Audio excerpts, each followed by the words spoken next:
is it will result into doubling farmers' income through farm gate value addition and better market access, employment generation to 5 to 7 lakh direct and indirect jobs to agro-processing, logistics and allied services. And there will be an export, a substantial export growth also. And when not least, food security and nutrition is also possible.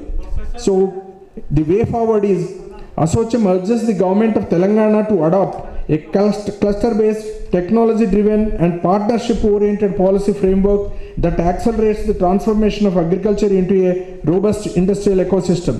This will not only enhance the state's economic growth, but also strengthen rural livelihoods, improve nutritional security, and establish Telangana as a national and global hub for sustainable value-added agri-food products. ASSOCHAM stands committed to working closely with the government, industry stakeholders, and farmers to implement these recommendations in a phased and measurable manner. So I wish the deliberations today will go a long way with the prominent influencers and the people who have come for the inaugural session also. Thank you once again, one and all.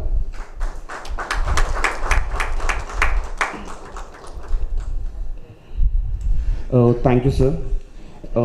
To also update, we also have key speakers for the other sessions also. Like we had Mr. Yair Oshraf, the Council for Trade and Economic Affairs of Israel in Bangalore. So he represents the Israel Trade Consulate for India. And also we have Mr.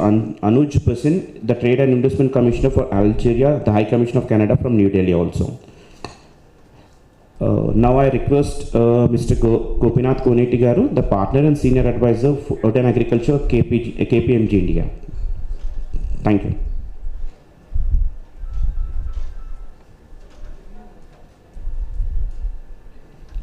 Shubhodayam.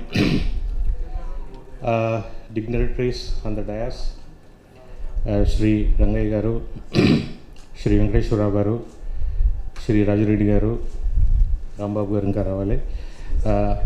Half dais ఇక్కడికి వచ్చిన అందరు guest అందరికీ నమస్కారం. Good morning. Sessions like this where there are some speakers here, there are some audience here. The idea of such kind of workshops or conferences is not that it has to be a monologue. It's not that we have the knowledge here and you are the listeners and then we are showering wisdom on you. It's not like that. Conferences like this are meant to be a dialogue. We both need to interact. Wisdom and knowledge comes from interaction.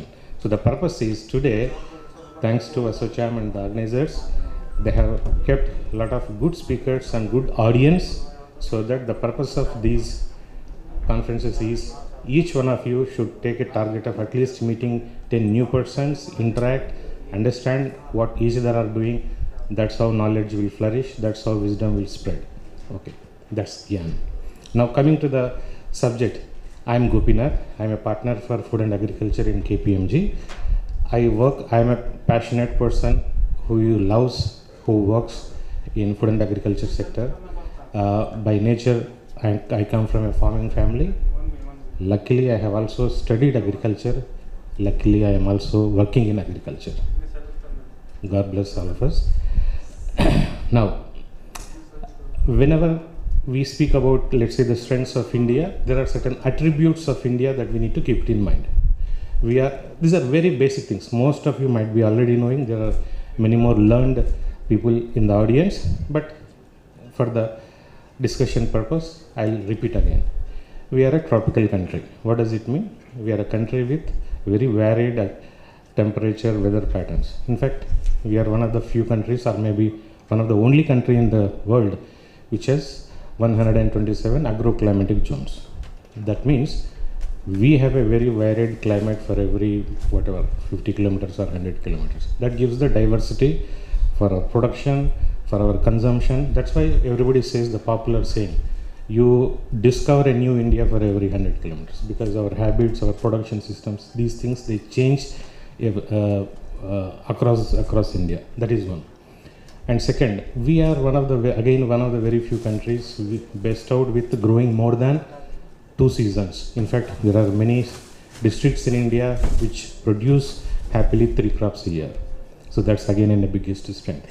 So and third point is we are one of the largest consumption society.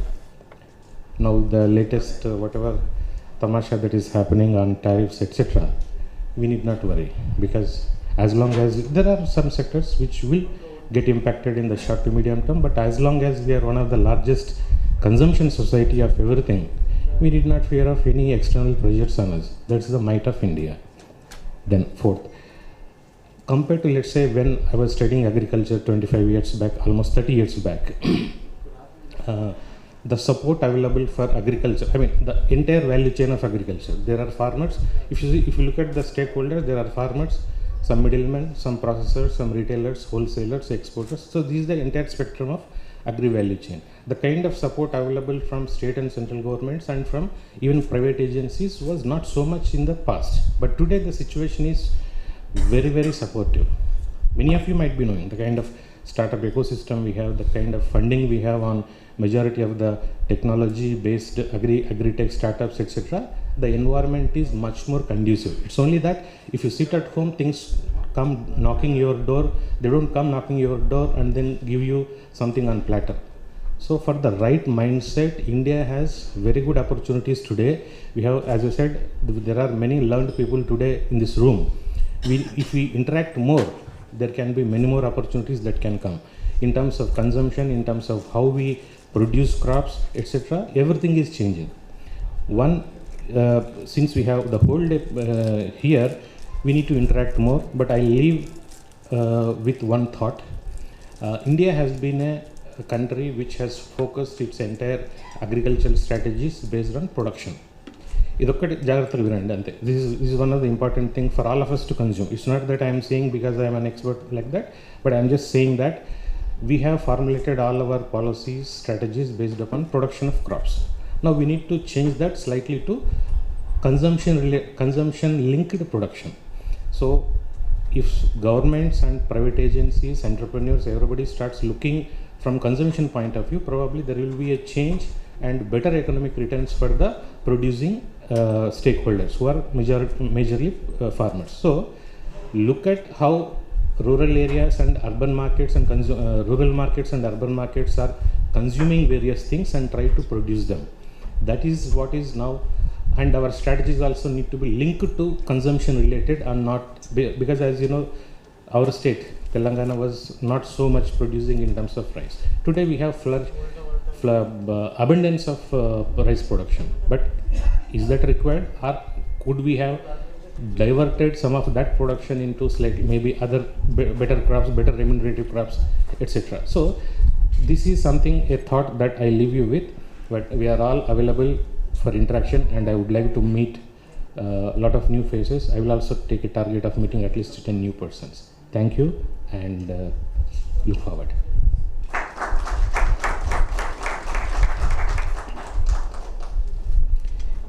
Thank you, sir. As always, knowledgeable and short and crisp, sir. Now we request Mr. Venkateshwara Garu. Venkateshwara Garu is a Padma Shri Award winner and is also editor for Raitu Nestam, founder and chairman of Raitu Nestam Foundation, a farmer friendly and very reachable to everyone and developing the organic farming, and who has a very vast expertise and also well connected with the rural farmers. Thank you.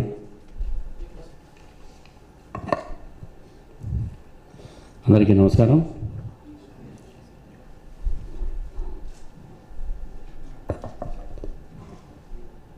ఈనాటి కార్యక్రమానికి ఇచ్చేసిన doctor Rangayya గారికి, అలాగే vice chancellor doctor Rajireddy గారికి, అలాగే mister Gopinath కోనేటి గారికి, mister Rambabu Burgu గారికి, అలాగే అసోచాం కార్యక్రమాలు నిర్వహిస్తున్న దినేష్ గారికి, వేదిక ముందున్న శాస్త్రవేత్తలకు, అధికారులకు, అలాగే రైతులకు, ఎంటర్ప్రెన్యూర్స్కి అందరికీ కూడా నా నమస్కారాలు. ఇక్కడికి అంటే చాలామంది ఎంటర్ప్రెన్యూర్స్ వచ్చి ఉంటారు, ఎందుకంటే ఇది ఫుడ్ ప్రాసెసింగ్ సంబంధించి కాబట్టి ఎలాంటి ఆపర్చునిటీస్ ఉన్నాయి, అలాగే వాటిని ఎలా బిజినెస్ మోడల్ చేసుకోవచ్చు, లేదంటే మన క్లైమేట్ కండిషన్స్ ఎలా ఉన్నాయి అనేవి చాలామంది వచ్చి ఉండొచ్చు. దీంట్లో కొంతమంది రైతులు కూడా ఉన్నారనుకుంటున్నాను. అది ముఖ్యంగా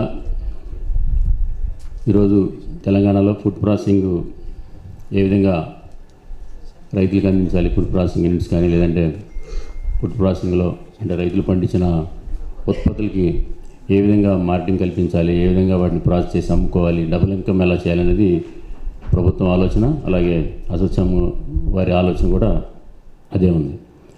రైతులు ఈరోజు తను పండించిన పంటతోనే డబుల్ ఇన్కమ్ అవుతుందా అనేది ప్రశ్న. అంటే ప్రధానమంత్రి గారు ఎప్పుడు కూడా డబుల్ ఇన్కమ్ చేయాలి, డబుల్ ఇన్కమ్ అని అంటుంటుంటారు. కానీ అది ఆచరణలో సాధ్యమా అనేది అందరికీ తెలిసిందే కాదని. కేవలం పండిస్తేనే మనకి ఇన్కమ్ రాదు, డబుల్ ఇన్కమ్ రాదు. అసలు పండించడానికే చాలా కష్టాలు పడాలి. దాన్ని మళ్ళీ ఏ విధంగా వాల్యుయేషన్ చేసి అమ్ముకోవాలనేది కూడా ప్రశ్నే. అయితే ఈరోజు ప్రతి రైతు కూడా ఒక వ్యాపారిగా అయితేనే ఈరోజు వ్యవసాయం చేయగలుగుతాడు, లేకపోతే కష్టమైన పరిస్థితులు. ఈరోజు వాతావరణం క్లైమేట్ కండిషన్స్ కావచ్చు, లేదంటే ఈరోజు కరెక్ట్గా సీజన్లో వర్షాలు ఫుల్గా పడడం, లేదంటే సమ్మర్లో మనకి వర్షాలు పడడం, ఇప్పుడు వర్షాలు పడడం, ఇంకా అసలు దాని కండిషన్స్ కూడా మన క్లైమేట్ కండిషన్స్ కూడా సరిగ్గా లేవు. ఇలాంటి పరిస్థితుల్లో రైతు తను పండించిన ఉత్పత్తిని వాల్యుయేషన్ చేసుకుంటేనే తను బతకడానికి అవకాశం ఉంది. కాబట్టి మేము గత 10 సంవత్సరాలుగా రైతు నేస్తం ఫౌండేషన్ ద్వారా వాల్యుయేషన్ ఎలా చేసుకోవాలి, ఒక రైతు వెజిటబుల్స్ కావచ్చు, లేదంటే వరి కావచ్చు, లేదంటే మిల్లెట్స్ కావచ్చు, లేదంటే వేరుశనగ కావచ్చు, వాటిని ఏ విధంగా ప్రాసెసింగ్ చేసుకొని అమ్ముకుంటేనే మనకి ఇన్కమ్ వస్తుందని మేము ఎక్కువగా రైతు నేస్తం ఫౌండేషన్ ద్వారా ఆర్గానిక్ ఫార్మింగ్ మీద, అలాగే టెర్రస్ గార్డెన్ మీద, మిల్లెట్స్ మీద, ఈ మూటి మీద దాదాపు 2016 నుంచి ఇప్పటి వరకు దాదాపు 550 ట్రైనింగ్ ప్రోగ్రామ్స్ కండక్ట్ చేయడం జరిగింది.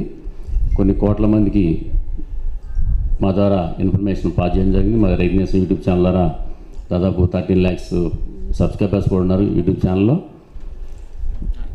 వాల్యుయేషన్స్ అనేది ఈరోజు ఆర్గానిక్ ఫార్మింగ్లు కావచ్చు, మామూలుగా కెమికల్ ఫార్మింగ్లు కావచ్చు, పండించిన రైస్ని చిన్న దాదాపు 50,000 రూపాయల మిషన్తోనే తను ఒక 5 ఎకరాల రైతు ప్రాసెసింగ్ చేసి అమ్ముకోవచ్చు.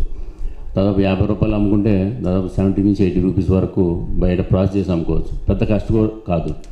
అలాగే వేరుశనగ పండిస్తే మీకు 100 kgsకి విత్తనాలు తీస్తే దాదాపు 70% వస్తాయి.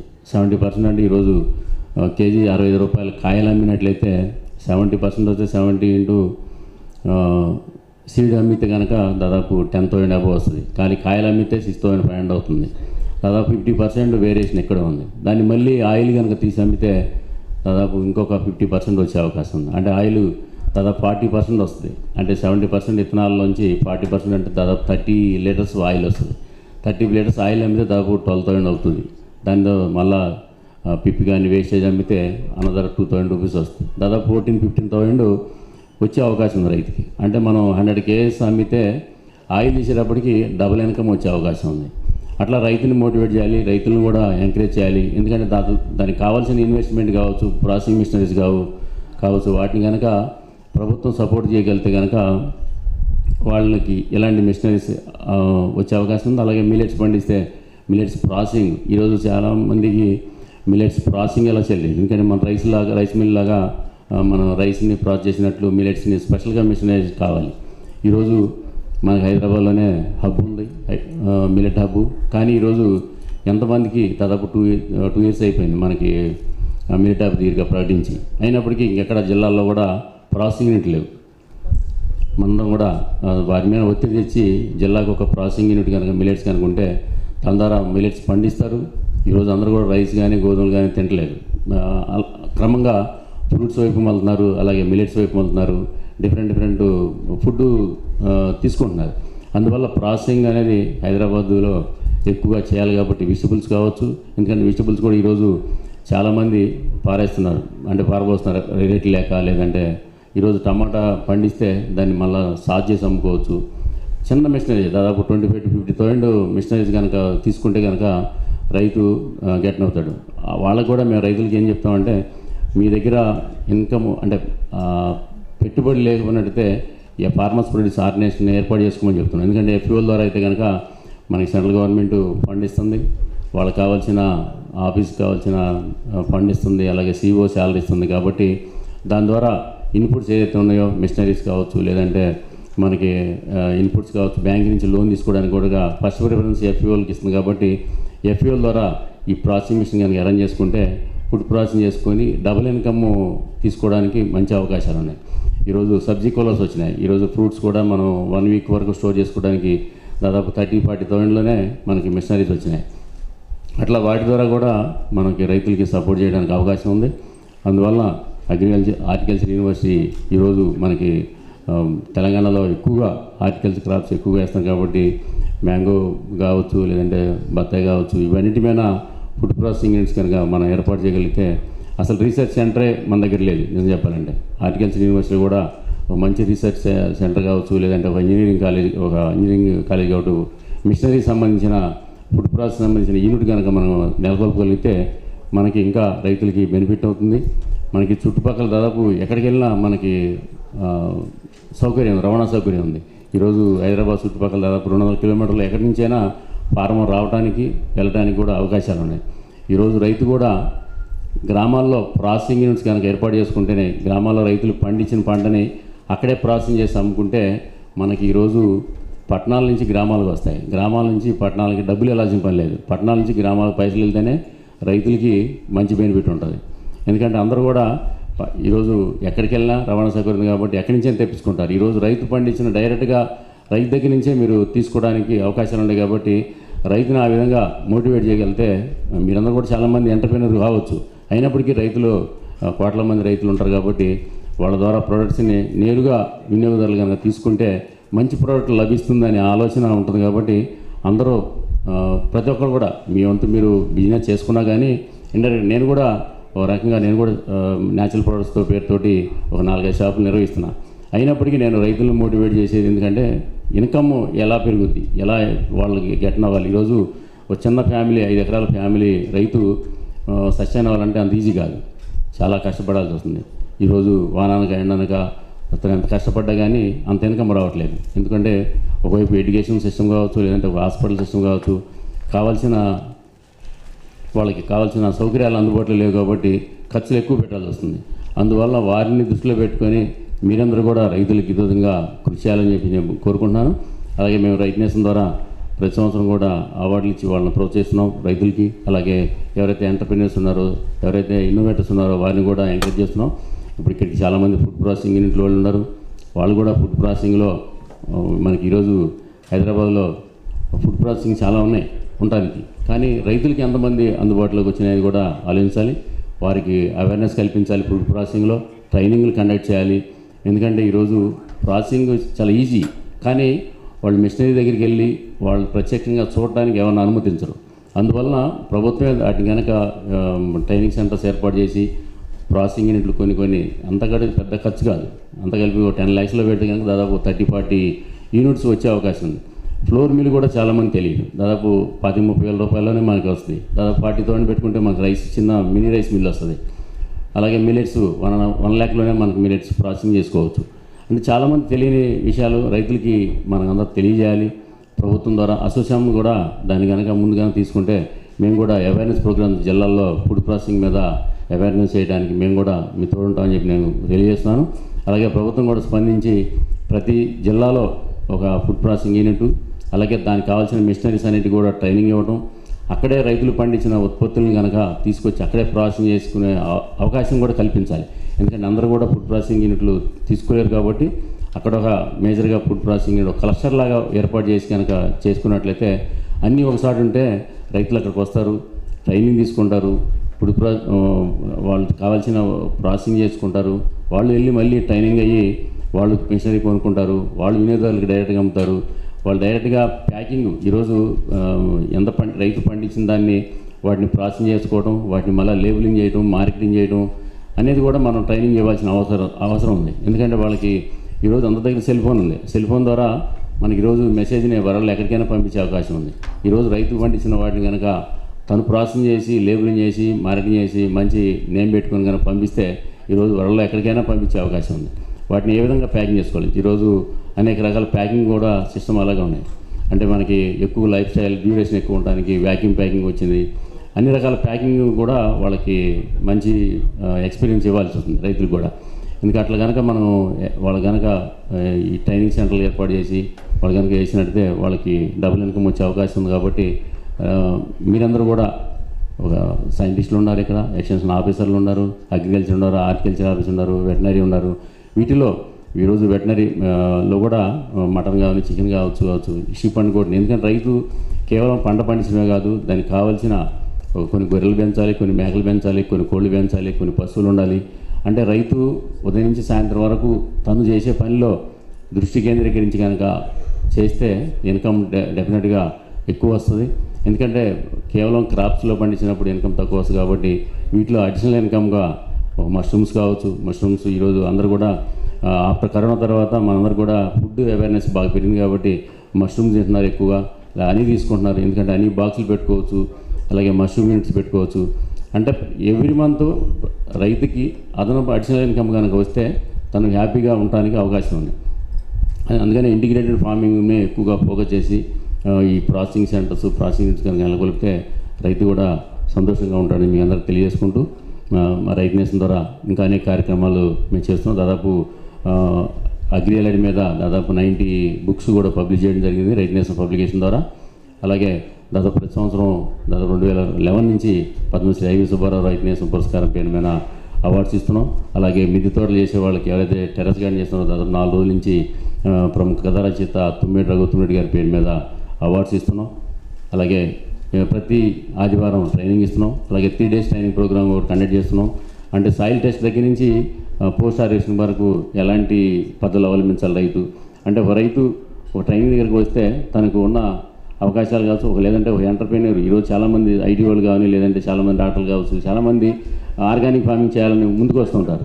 కానీ బేసిక్గా సాయిల్ టెస్ట్ చేయాలి, ఆర్గానిక్ కార్బన్ ఎంత ఉందో చూసుకోవాలి, ఇన్పుట్స్ ఎంత ఇవ్వాలో తెలియాలి, అలాంటి క్రాప్స్ ఎలాంటి పండించాలి. ఎందుకంటే మనందరం కూడా ఏది ఒక క్రాప్ మీద ఎక్కువ దృష్టి పెట్టి అదే క్రాప్ పండిస్తుంటారు. అట్లా కాకుండా సాయిల్ టెస్ట్ ద్వారా మనకి ఎలాంటి క్రాప్ పండించాలి ఏంటి అనేది రైతులకి అవగాహన చేయాలి. ఎందుకంటే అందరూ కూడా ప్యాడీ చేస్తుంటారు, వాటర్ ఉంది కాబట్టి అందరూ ప్యాడీ చేస్తుంటారు. ఇంకా డిఫరెంట్ క్రాప్స్, మిక్స్డ్ క్రాప్స్ పండించడం, ఇవన్నీ కూడా మేము 3 daysలో అన్ని పంటల మీద అవగాహన కల్పిస్తాం. ఎందుకంటే న్యాచురల్ ఫార్మింగ్ అనేది ఈరోజు అంత ఈజీ కాదు. ఇక్కడ శ్రమ ఎక్కువ ఉంటుంది కాబట్టి ఇక్కడ ఇన్వెస్ట్మెంట్ తక్కువ, శ్రమ ఎక్కువ ఉంటుంది, మన శ్రమ ఎక్కువ ఉంటుంది. అంటే ఈరోజు అగ్రికల్చర్ లేబర్ చాలా గ్రామాల్లో తక్కువ ఉన్నారు కాబట్టి మనం ఆర్గానిక్ ఫార్మింగ్లోకి రావడం కష్టం అవుతుంది. అందువల్ల వితౌట్ అంటే పశువుల మూత్రం పేడతో ఎక్కువగా ఈ బయో ఫర్టిలైజర్స్ కానీ, లేదంటే ఆర్గానిక్ ఫర్టిలైజర్స్ కానీ, ఆర్గానిక్ పెస్టిసైడ్స్ కానీ ఇవన్నీ తయారు చేయాలి. ఇక్కడ శ్రమ ఎక్కువ ఉంటుంది.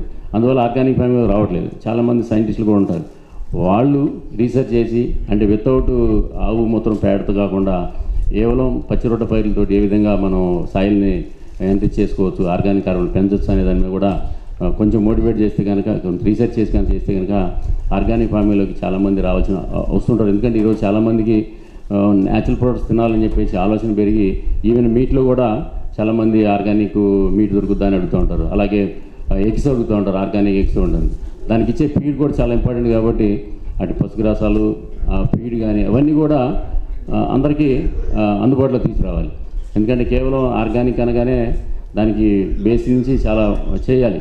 ఎందుకంటే ఈరోజు చికెన్ గుడ్లు రావాలంటే దానికి ఇచ్చిన ఫీడ్ కానీ, దానికి యాంటీబయాటిక్స్ ఇవ్వకుండా న్యాచురల్గా ఎలాంటి ఫీడ్ ఇవ్వాలి, అలాగే మీట్గా గొర్రెల మేకలకి ఎలాంటి ఫీడ్ ఇవ్వాలి, ఇవన్నీ కూడా ఈ ఫుడ్ ప్రాసెసింగ్ అనేది కూడా చాలా ఇంపార్టెంట్. కాబట్టి ఇవన్నీ కూడా అనుసంధానం అయి ఉంటుంది. కాబట్టి కేవలం ఒక సబ్జెక్టే కాకుండా, కేవలం హార్టికల్చర్ క్రాప్సే కాకుండా వెటనరీ క్రాప్స్ ఉంటాయి, దీంట్లో వెజిటబుల్స్ ఉంటాయి, దీంట్లో మిలెట్స్ ఉంటాయి, దాంట్లో రైస్ ఉంటుంది. అన్నీ సంబంధించిన విషయాలని ఈ 2 days మీరందరూ కూడా చర్చిస్తారు. కాబట్టి ప్రతి ఒక్కరూ వీటిని తెలుసుకుంటారని, ఇలాంటి మంచి అవకాశం ఇచ్చిన అసోచామ్ వారికి ముఖ్యంగా ధన్యవాదాలు తెలుపుకుంటూ జై జవాన్, జై కిసాన్, జై విజ్ఞాన్. Thank you.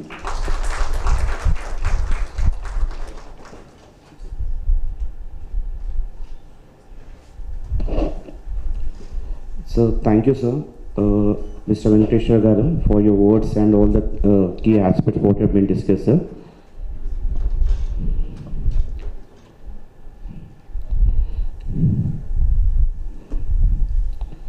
So I feel that there will be no Rajireddy గారి గురించి చెప్పడానికి ఏమీ అంత అవసరం, because is a well known person to every one. Doctor Rajireddy గారు he was an expert with అప్న యునైటెడ్ ఆంగ్రో ఉన్నప్పుడు, మళ్ళీ తర్వాత మన ప్రొఫెసర్ జయశంకర్ యూనివర్సిటీ కూడా he has did lot of services and he was a reachable to every farmer, any time accepted and being guided by every one. So ఎలా అంటే sir ఏంటంటే నార్మల్గా ఎవరు అడిగినా కూడా he responds very freely and advises very well. So, and we are very happy that to have Dr. Raj Reddy Garu as VC for the Sri Konda Lakshman Telangana Horticulture University.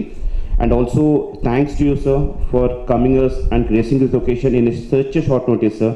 Nizanga Miru Ravadam Chala, thanks, sir. So I kindly request Dr. Raj Reddy Garu to please deliver the keynote address. Thank you, sir.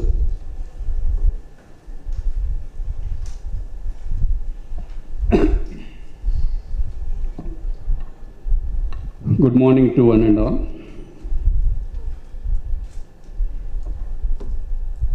Dr. Rangaya Garu, Dr. Dinesh, Padmasri Y. Venkateshwara Garu, Gopinath Garu, Rambabu Garu, అలాగే ఇక్కడికి వచ్చినటువంటి delegates, ముఖ్యంగా మా friend దేవి ప్రసాద్, చాలామంది తెలిసిన వాళ్ళు ఇక్కడ నాతో కలిసి పనిచేసిన వాళ్ళు కూడా ఇక్కడ ఉన్నారు, KRK Reddy, and there are many people who have worked with us, who are directly or indirectly associated with me.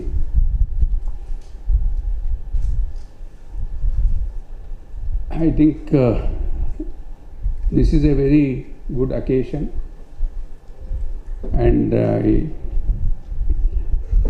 really compliment Association of Chambers to conduct this particular workshop for the entire day, involving the very stakeholders and experts from food industry, FPOs, PACs, scientists, and all related people who are involved directly or indirectly in agriculture and horticulture. As you know, that agriculture is passing through a very critical period, and it is in crisis. And always we have to take this crisis as an opportunity. As you know that how the farmers are facing the problems because of the many challenges, particularly with reference to climate change, and as all of you are experiencing the weather extremes in the context of the climate change, like heat waves, cold waves, droughts, and pest and disease outbreaks. In addition to that, the farmers have plenty of problems, particularly labor problem, marketing problem, and sometimes it is becoming very difficult to sell their produce most of the times. Under these circumstances, so what steps we had to take, and how this Association of Chambers and all of us sitting here prepare a plan, action plan, how to go about and how to make the farmer incomes doubled or maybe profitable. And if you take the example of our own Telangana state, I think in last 10 years, area under rice has increased like anything. And when the state was bifurcated, 4-5 crops we used to grow, major crops like rice to cotton, red gram, soybean and maize. These were the 5 crops which were occupying almost 95 to 95%. And subsequently over the years, and all remaining 3 or 4 crops relegated to back, and rice and cotton to certain extent as in area has increased. And rice, if you see, more than 1 crore acre is under rice. This is not a good sign. These 2 crops are more sensitive to all the biotic and abiotic stresses. And particularly rice, because of the good rainfall in last 10 years and some improvement in the irrigation infrastructure, the farmers are moving towards, and also about with respect to MSP, they are moving towards the rice. But let us not complacent and compliment and also say that we are number 1 in producing the rice. That is not a credit. We have to see that at least we have to think at this point of time how to diversify towards other crops. So not only agricultural crops, horticultural crops. And if you see the total area, grass crop area is more than 2 crore acres of agriculture. And of this, just 12.5 lakh acres is under horticulture. And that is about 6% of the GCA, contributing about 30% to the GSDP of the state. So that shows, that really says and shows the importance of horticulture in growth of the state. But the disappointing note of horticulture is, so though we have all the best conditions in the state, either with respect to climate or with respect to soil or with respect to water. So we are comfortable in these things, and at least we don't have the problem of cyclones and floods. Maybe sometimes we get flash floods. But we have to actually, if you see the neighboring states, they are growing very fast. They are moving ahead with the horticulture. And take the example of Karnataka, about 60 to 70 lakh acres is under horticultural crops. At least we have to learn some lessons from those states, particularly Andhra Pradesh and Telangana, Karnataka, and to a certain extent Maharashtra. And also if you see the monthly income of the farmer, and if you see the entire country, wherever you have horticulture, agriculture and livestock, monthly income of the farmer is more, around 13 or 14,000. But if you come down to the states like Telangana and other states where you have the agricultural crops, the monthly income is something around 6 to 7,000 for farm family. So this speaks about the importance of other crops, particularly diversification towards maybe even an agriculture itself, millets, pulses and oil seeds. And with respect to horticulture, we should be ashamed of importing the vegetables from states like Rajasthan and particularly Kothmira. We are importing from Rajasthan to Telangana, where you have the rainfall of, average rainfall itself is 920 millimeters, and we have the diverse agroclimatic conditions, the rainfall ranging between 700 to 1200 millimeters, and you have the congenial climatic conditions, and temperatures are quite moderate, at least towards north some cold wave will be there. So these are the really very ideal conditions for any of the crop of either agriculture or horticulture can be grown in the state. But we are actually restricting to, and we are resorting to only 2 or 3 crops which are very easy to grow, and that is not actually the correct way of going about this particular system of agriculture. So if you want to make the agriculture profitable, value addition is the most important one.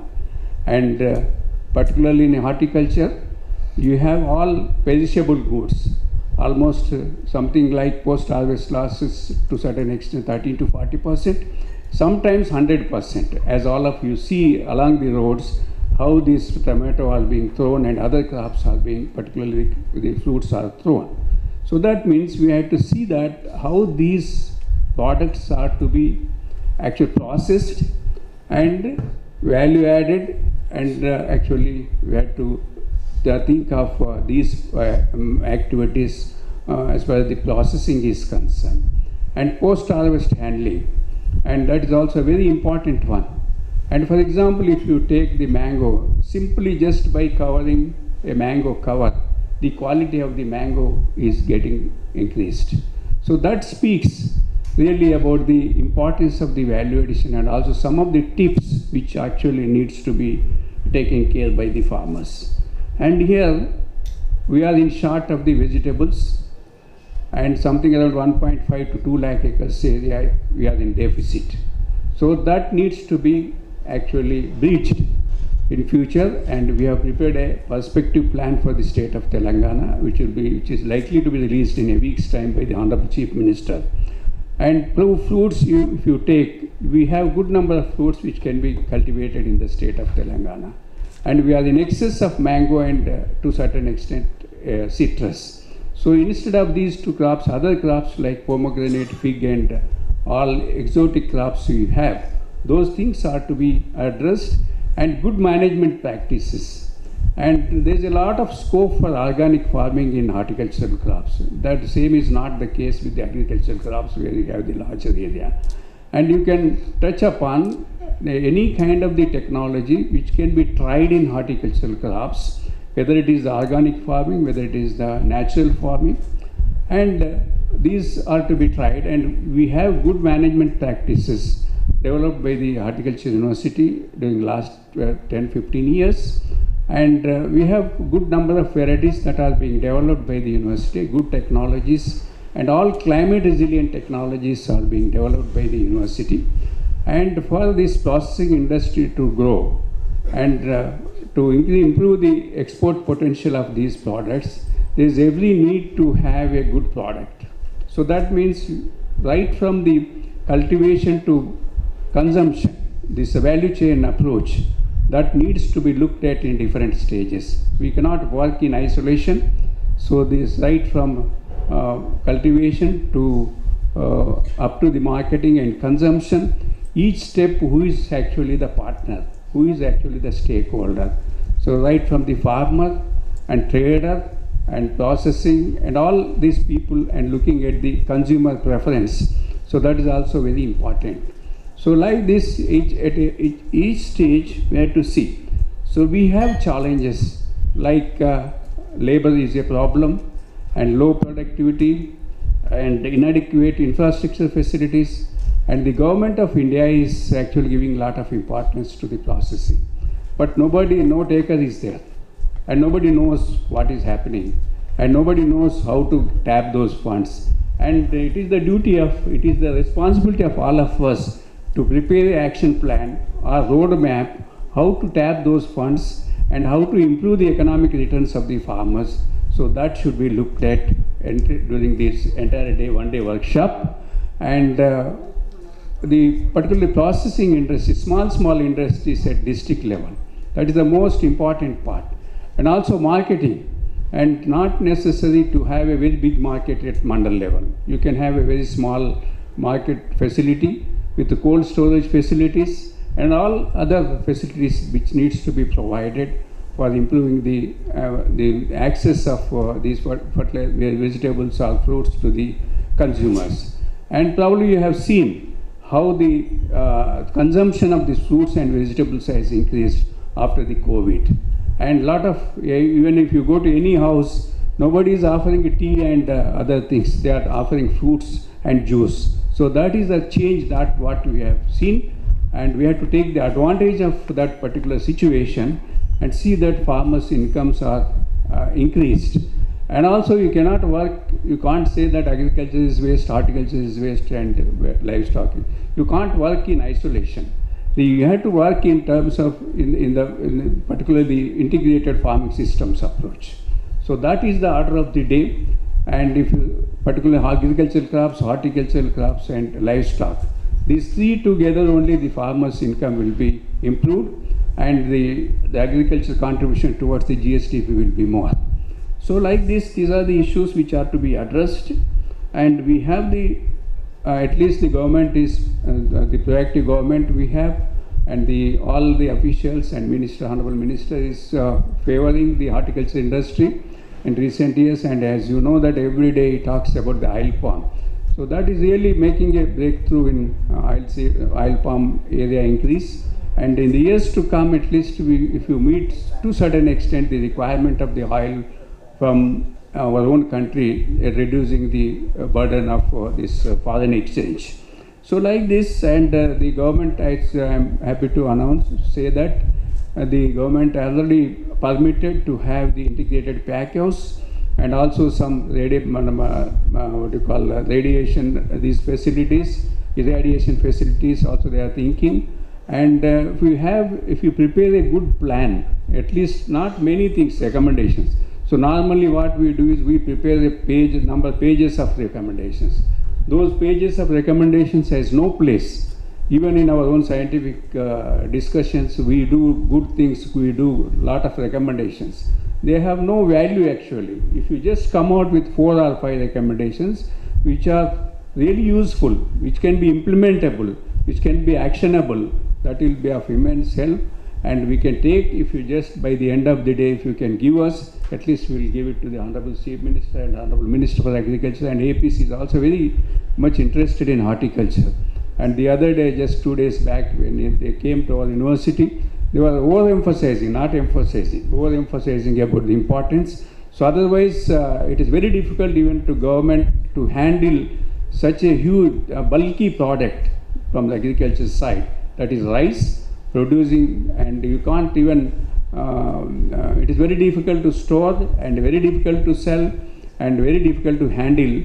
So that is actually, there is a need for diversification, and there is a need for processing, there is need for proper post-harvest handling.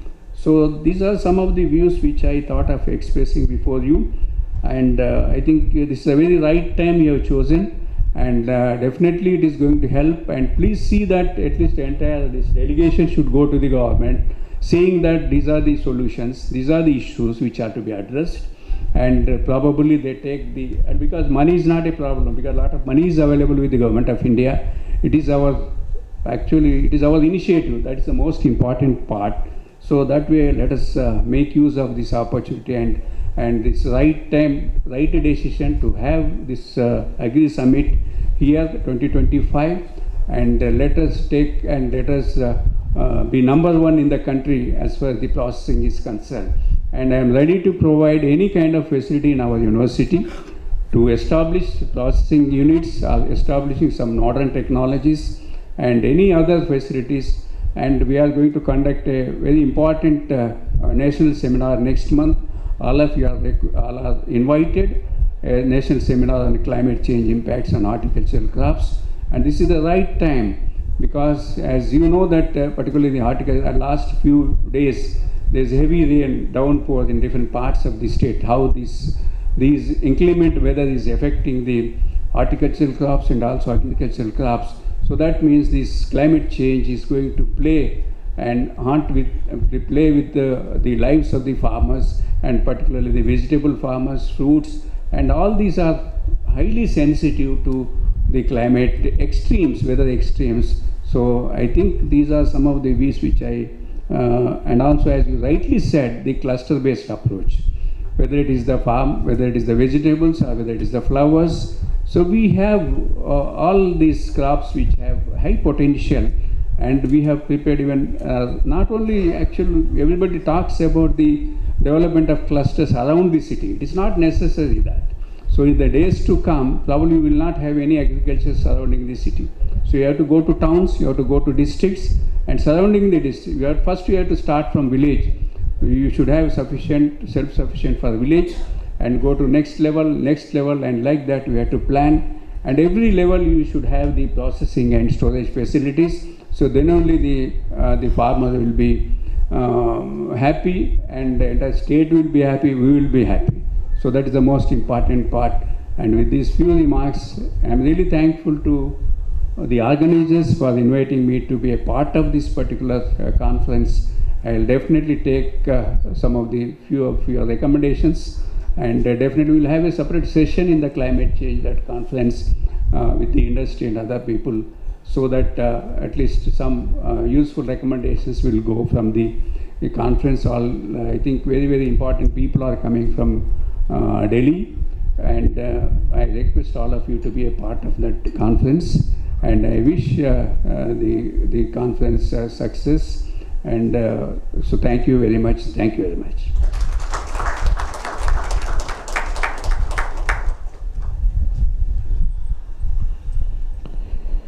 So thanks a lot, sir, for your words and everything, sir. So we, not only for this initiative, sir, we are ready to work with the university for a long-term association. ASSOCHAM and ASSOCHAM pan-India level will be supporting with all this initiative. And the southern region, under the guidance of Dr. Ranga Garu, will definitely submit a small recommendation with all the tentative points, which would be highlighted with 4 to 5 key points accordingly, maybe by end of today or at the earliest. And apart from this, we also like to work with you, with the industry members and the university, for taking the food process sector, horticulture sector in the state of Telangana to the next level. Wherever we need the industry concern and the mentorship kind of a thing, we'll be ready to work with the farmers, FPOs, and also all the self-help groups, sir. And I just wanted to introduce, sir,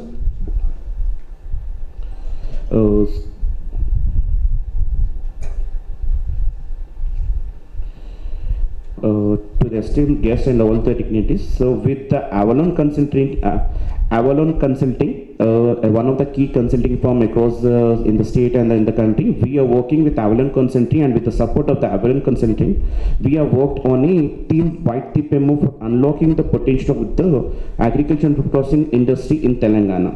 So Avalon, we thank Avalon for the Avalon Consulting is one of the Asia's top independent strategy and management consulting firm with a proud legacy of over 35 years. A member worldwide, Avalon Consulting is working across the global presence across 23 countries, and with the vast expertise of Avalon Consulting and also with the guidance of our industry members and others, we have brought a white paper on the horticulture and the food processing sector for the state of Telangana. And may I request Mr. Santosh Sridhar, the senior partner of Avalon Consulting, to just come with us. We just wanted to have a release of this white paper with the dignitaries over the stage, and also we wanted to submit to the industry and also key members across the state. We would be sharing them with all the members and accordingly. Yeah, Mr. Santosh will just want it. Sir, Dr. Rajareddy sir, and also key members, I just wanted your support for the release of this white paper, please. Yes, Mr. Santosh, please join us.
Yeah, thank you, Santosh. Thanking with us for the last 2 months, working on the report and getting all the inputs and correlated and making it done for this. Thank you.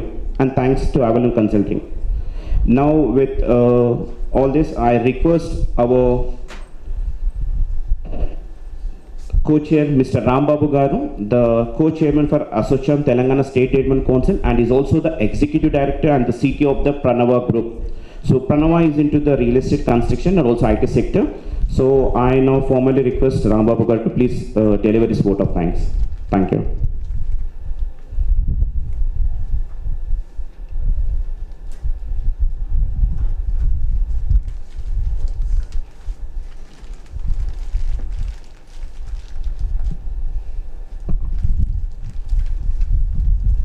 So good morning everyone, and really it's a great honor to be part of this particular great initiative from ASSOCHAM. on AgriTech Connect 2025. So as we draw the curtain on this enriching and insightful day at AgriBiz Connect 2025, a national summit on agriculture and food processing especially. The summit brought together visionary leaders, policymakers, industry experts, entrepreneurs, and change makers across the industry and beyond. All united by a shared goal to revolutionize agri and food processing system in India through innovation, collaboration, and sustainable practices. First and foremost, we extend our heartfelt gratitude to our esteemed chief guest, Dr. Raja Reddy Garu, Vice Chancellor of Sri Konda Lakshman, Telangana Horticulture University, Government of Telangana, for inaugurating this summit with great enthusiasm and sharing his visionary thoughts on the future of horticulture and agriculture innovation in the state and at the country at large.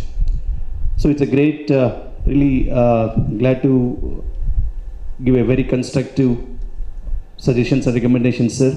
So we definitely, at the end of the day, will make a key 5 recommendations which can impact agriculture at large. And as sir said rightly, if it will be released a lot of books of recommendations, and that may really go lost. But so I think I really request even the audience, also participants, everyone collaborate to identify and collaborate, collate to a 5 key recommendations which can influence it positively. So we'll definitely try to make it that, sir. That's a great suggestion what you have given. And also, as you really mentioned about how the ecosystem at a university level, how scientifically you are putting great efforts in terms of making agriculture profitable to the farmers and at large to the country.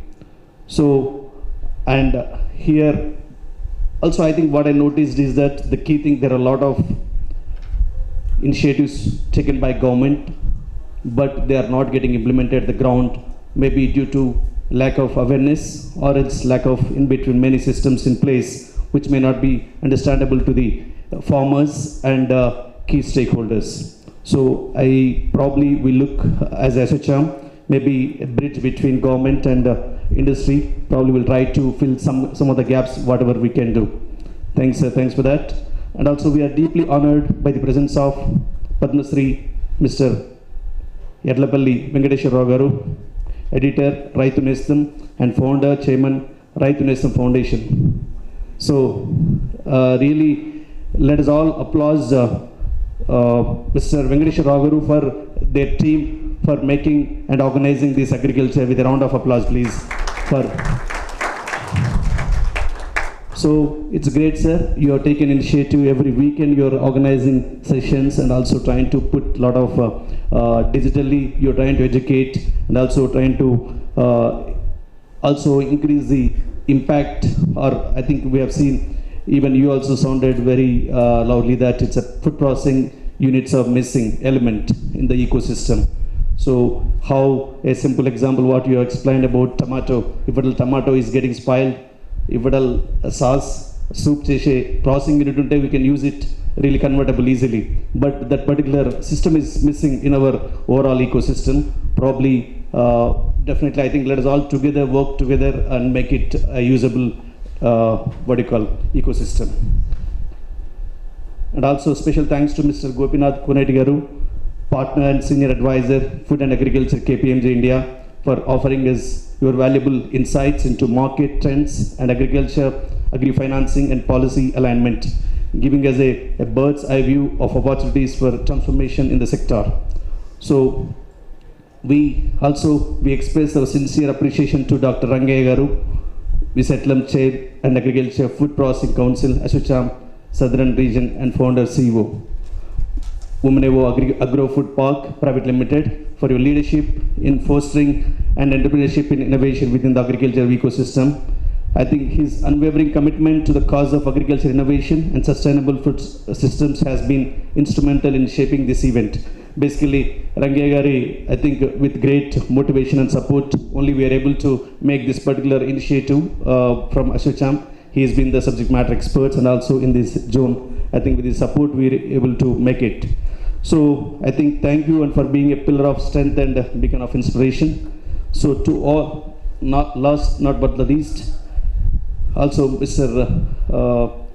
Dinesh and ASSOCHAM, and also a lot of back-end team who really made it possible, this particular session from start to this on the execution of this one. Please give a big round of applause to all the people who really involved in that. So also to all distinguished delegates, not only that, to make this whatever the event we do, but unless we have a participants and also where they can participate and collaborate and give insightful your ideas and also solutions, we cannot really make this event successful. So thanks to all of you for being here, and also hopefully we'll have a very insightful conversation throughout day, and also bring some useful content what we can able to take to the actionable. As Raja Reddy garu mentioned, let us make some kind of actionable recommendations which can really impact it. Once again, thanks for giving me this opportunity. Sorry for coming a bit late, I got stuck somewhere, but anyway, however, thanks a lot, and hopefully let us bring everything something useful to our farmers. Jai Jawan, Jai Kisan.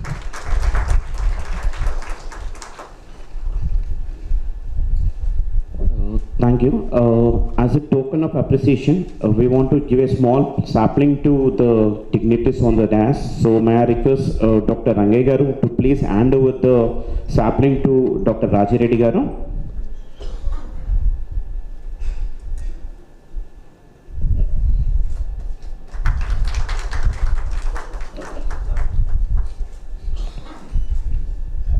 May I request Dr. Range garu to hand the sapling to Mr. Venkateshwara garu.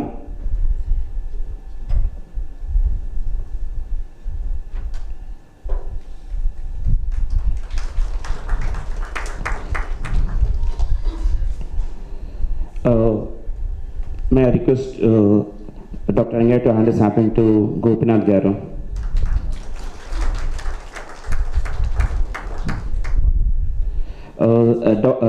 And a sapling to Range garu from Rambabu garu for his support whole thing. Sir, as exchange of token and appreciation, we also request Rambabu garu to give a sapling to Dr. Range garu for all his support.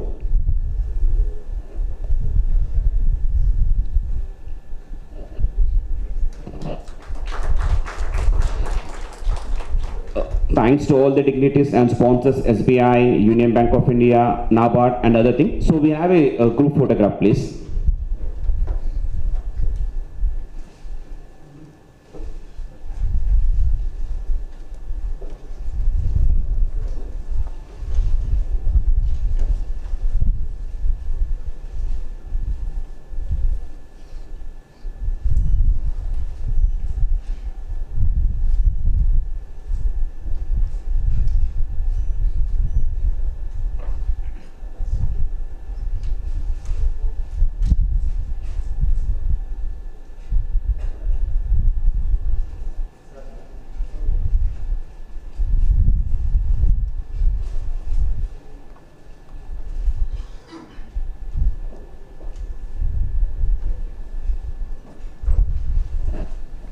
Thank you all. We'll just break for 2 minutes and we'll start with our session number 1.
Thank you all. With this, I request Dr. Angega to take ahead. Thank you.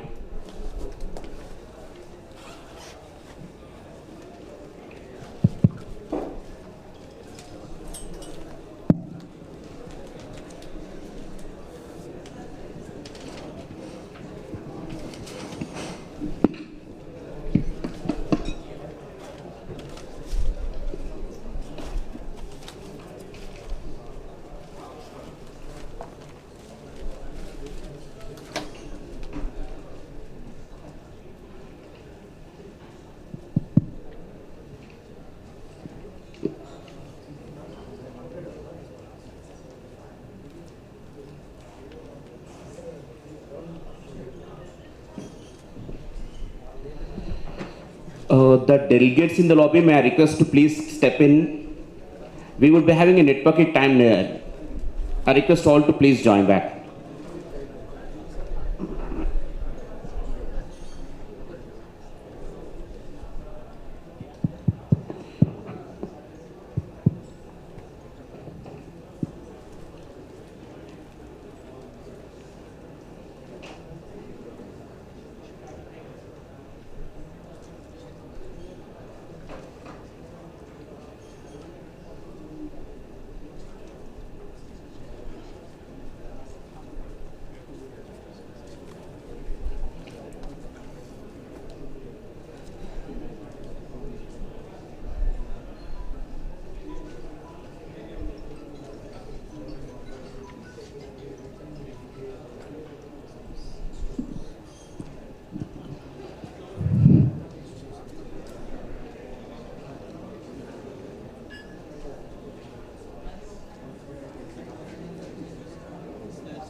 Good morning, everyone.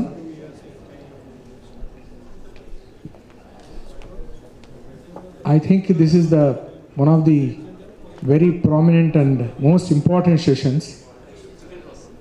And of course, we are very glad and fortunate to have Sri Professor Rajireddy Garu also is here to listen to this session. The session is about unlocking the potential of agriculture. Agriculture is a vast subject. In fact, or fortunately or unfortunately, whenever a conference of this kind happens, we start with agriculture. Agriculture is a big ocean. So that's why whenever this session, this kind of conferences are over, what we take home is, ending up with a very unlimited this thing and all that. As far as this session is concerned, will pertain to Telangana state and the potential, the natural resources of Telangana we will take into consideration. Telangana is basically very good in many things, especially in technology, and then the embedding systems and all that. Very resourceful and potential for agriculture, but we are deficient in many agri sectors, agri and allied sectors. But progressively, there is a lot of hope, as I said, potential for reaching to a level through which we can become first 5 states in the country.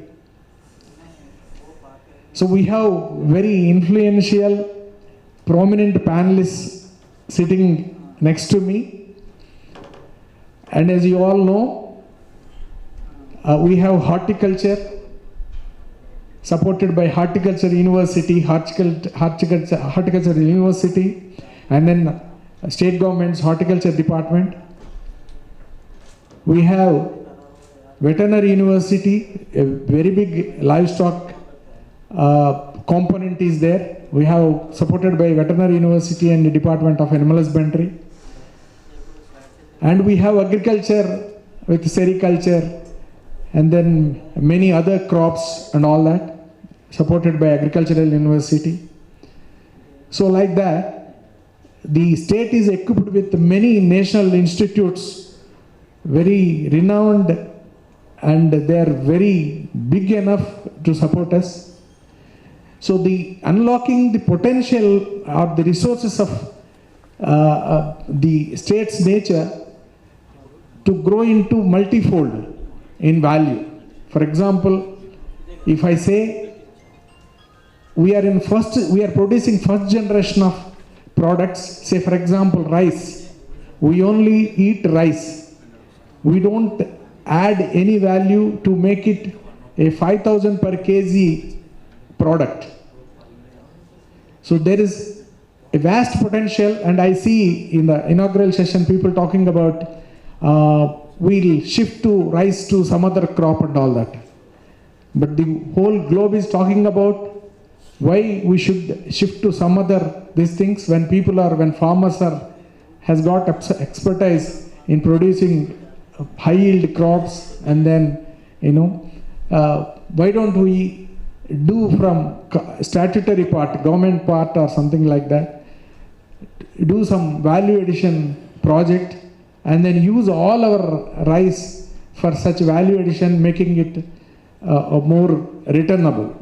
So this is the question here. Now I'll start with Srilam Garu, Rajshekar Reddy Garu is a well-known person in the industry, and he is the person, one of the pioneers who has done so much to add value to corporate. If you take Hyderabad and Telangana, a mini world, and he is the father of organic food grains, organic commodities, organic food products, all that.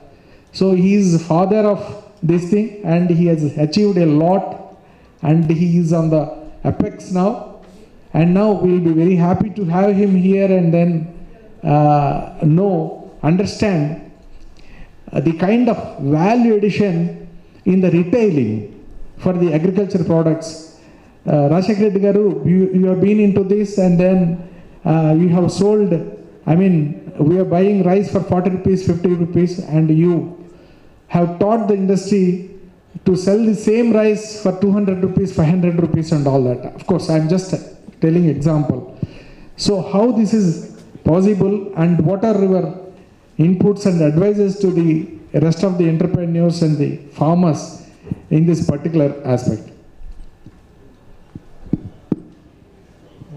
Good morning. Can you hear me?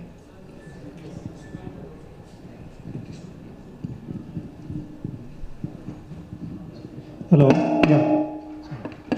Yeah. Thanks for your kind words, Rangai Garu.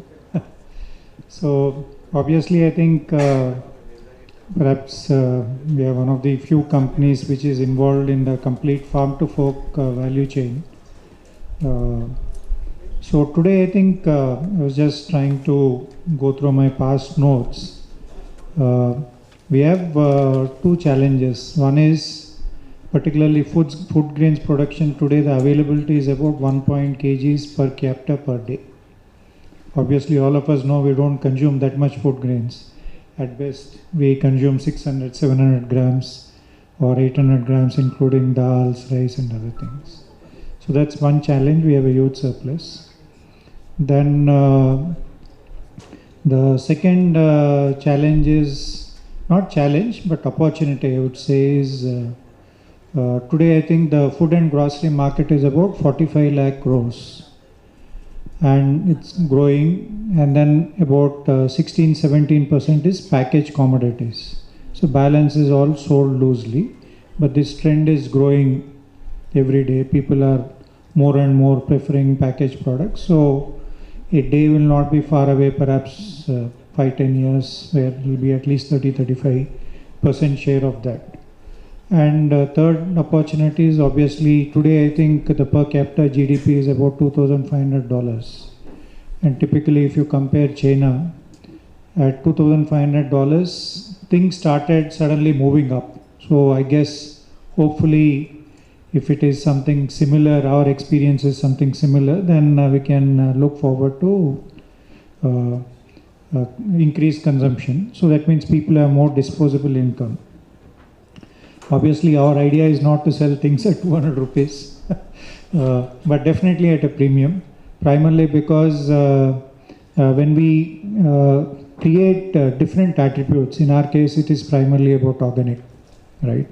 So organic means it's a better product, obviously no contamination, and of course there's always debate whether nutritionally it's better and all, but I think a few things, at least few parameters are better, if not everything. And today I think contamination is a big issue, because I think pesticide residues or additives become a big issue, and then that's something free of that. So today I think people who adopt, let's say, organic, if they are convinced, then I think price is not such a big hurdle, because if you look at it, if a family consumes 100% organic also, it will cost about 1500 rupees more per month. And of course not everyone can afford, but I think there's a significant percentage for us. I think we estimate about almost technically from an income perspective about 100 million families can afford, but we have already hardly penetrated 6 to 7 million families. So it means still there's a long room for the whole market to grow. And out of this 6 to 7 million also, the average purchase value is about 250-300 rupees per month.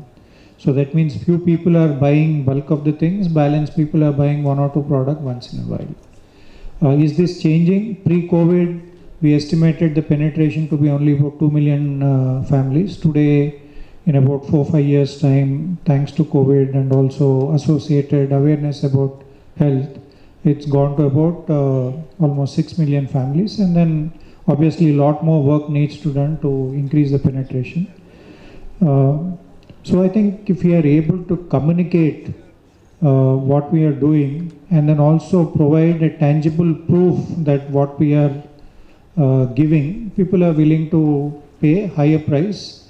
Obviously I think our target would be ideally not more than 35% compared to conventional. Today we are about 55-60% higher, primarily because of inefficiencies, retailers demanding much larger margins, etc. But I think that opportunity remains. And then today I also see in the market, not necessarily organic, but I think we were just chatting with Binu Cherian, there are a couple of companies which have started naturally better products with more zinc, with more iron, etc. And they're also able to charge a premium. And that is one way out of this. When we have so much production, obviously then I think we should encourage farmers to adopt this, but at the same time education has to happen. And the consumer, more important is they're willing to pay, but the question is, how do I trust this is genuine what you're saying? So that is the biggest issue. So in our case, what we have done is we have come with a farm to fork traceability, which a QR code on the pack. People can scan the QR code, and then they can see which farmers have grown, where they have grown, when they have grown, how the product is moved, and finally the test reports concerned with that batch. I think that kind of puts that credibility. So I think that's something today, if you are able to crack this, definitely it is feasible. Thank you. Thank you, Reddy Aru. Yeah, these kind of collaborations with farmers to companies like 24 Mantra and all that will take the industry a long way. Yeah, when I said value addition, see, I was in USA sitting in a family, and she served us some dosa and all that, and she brought to me a packet of this, doctor, you know this and all. I really surprised. It's a 24 mantras that Urida or something like that. So I really surprised for that and all that. So that is the value addition. A product, it's not that America doesn't have Urida, and it's a $120 to $130 billion business today, organic foods industry. So value addition is such that people have got a lot of doubts as to what is that organic, what is the new thing that is there in this and all that. Let that be from the crop growing level to the processing level. There will be a lot of value addition in each. So the inclusiveness is very high in that. So that's why the value. So it's not just 50 rupees is becoming 200 rupees. There's a lot of thing in between. Yeah, thank you, Rediger, once again. And now I'll just go to Mr. Santosh. Santosh, see, you have been associated with Amul, Kevin Care, and all that. So they are all famous FMCG companies, particularly in dairy sector. So what do you see the value addition in dairy sector? Say, assuming we have been into milk and curd, and today there is a next level, next generation products like whey proteins, you know, dairy vitamin A, dairy vitamin D, and all that. So how do you, I mean, like take Telangana compared to Amul of Gujarat and Kevin Care of Tamil Nadu and all that? So what do you suggest for Telangana's dairy in respect to value addition? Because there are many dairies, located in Hyderabad, big dairies. A few of the largest dairies are there in Hyderabad. So do you have anything to tell us, in this aspect? Okay, so I've been associated with dairy many years back, so I'm not too familiar with the local situation much, but I can give you a bit of an overview of what is happening in the dairy industry and where the opportunity lies. So first of all, if you look at dairy as a sector, it is one of the sectors which is having the highest processing, okay, so compared to horticulture products or even grains. The highest processing of about 35% is happening in dairy. There again, if you see, 35% is also a large quantity of fresh milk, which you are getting in packets in your homes. Still, there is a 65% where the processing is not happening. It is going as fresh milk in the local markets without having much of a processing. So first of all, even bridging this gap is a very huge opportunity, right? Because even when you pack the milk and get it into a formal system, there is a value addition that is happening where the farmer gets back money. And that's where the whole concept of dairy industry comes in, because dairy in the Indian context is not a primary source of income for the farmer. It's a secondary source of income for the farmer, where the farmer is using the excess labor in the house, which may be the woman of the house or his own extra time to manage the farm, and also using a lot of the farm residue as feed, and in addition to the feed that is being given, and that's how the economy of farming, dairy farming works in India. So having an organized setup and having this the primary processing rate to be increased is the first hurdle that should be done. Talking about the more value-added products and all that is something that definitely will add further value to the farmer. But even doing a very basic value addition there is a good enough one. As earlier in the inaugural session, Dr. Reddy was also mentioning, even doing simple packing of the horticulture products has a certain value add.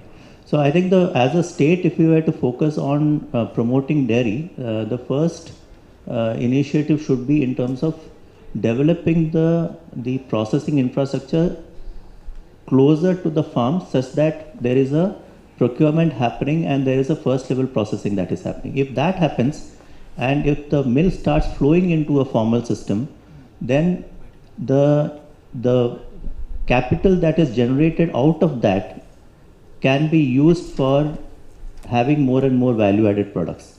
And that's where we should be headed as a firm, and their cooperatives as well as the private players have an important role to play. Yeah, thank you, Santosh. So since I am also into dairy industry, I would like to add a few points like Telangana basically a milk deficit state. So there is a vast potential for this thing. The recent survey reports around 8 to 10 lakh liters requirement is still there. 8 to 10 lakhs. this young state and then growing population, buying capacities are more and all that. With all that, so there is still a gap of 8 lakh liters. So many other dairies, that's why Vijaya Dairy also, State's Cooperative Dairy has set up a big dairy also. There are many more dairies are coming. So in the production front, there is a vast demand. That is the potential. Of course, there is a breed multiplication program, Ministry of Animal Husbandry and Dairy. So they are also promoting 200 animal dairy units with the help of the banks, local banks. And of course, there are many entrepreneurs who are taking up. This is one part. The second part is, like as Mr. Santosh told, dairy basically, we are the largest milk producer in the world. Telangana is at 13th place, Andhra Pradesh is at 5th place. But in dairy as an industry, it is equal to at least 4 of the agriculture commodities, rice, wheat put together. That is, it is contributing 5% of national GDP. So such is the big industry. And the other best part is, we have consumers also within the country. We don't have to export also.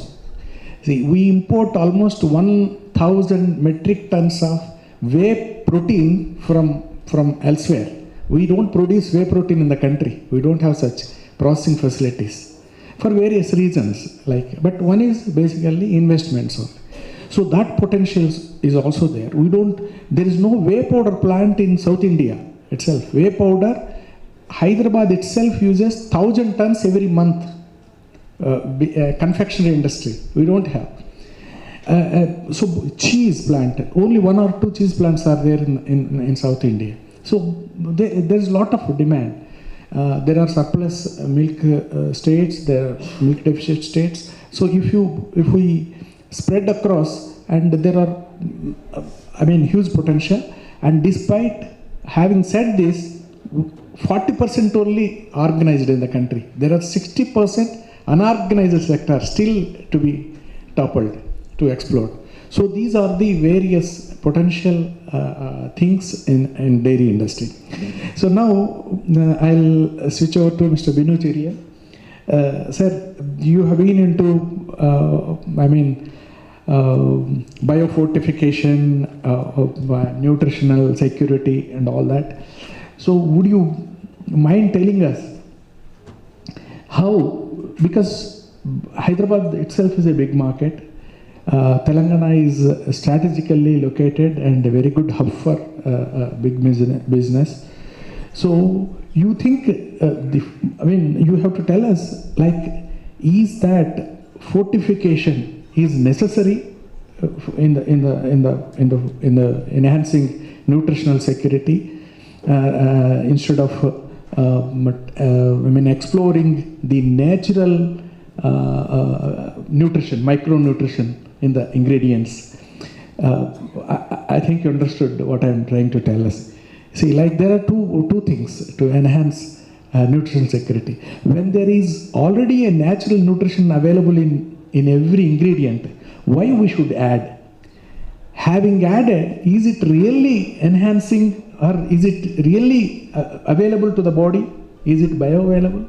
So how do you, match these two things and then advise to state of Telangana to take up, because there are many food processing companies in Hyderabad and across Telangana.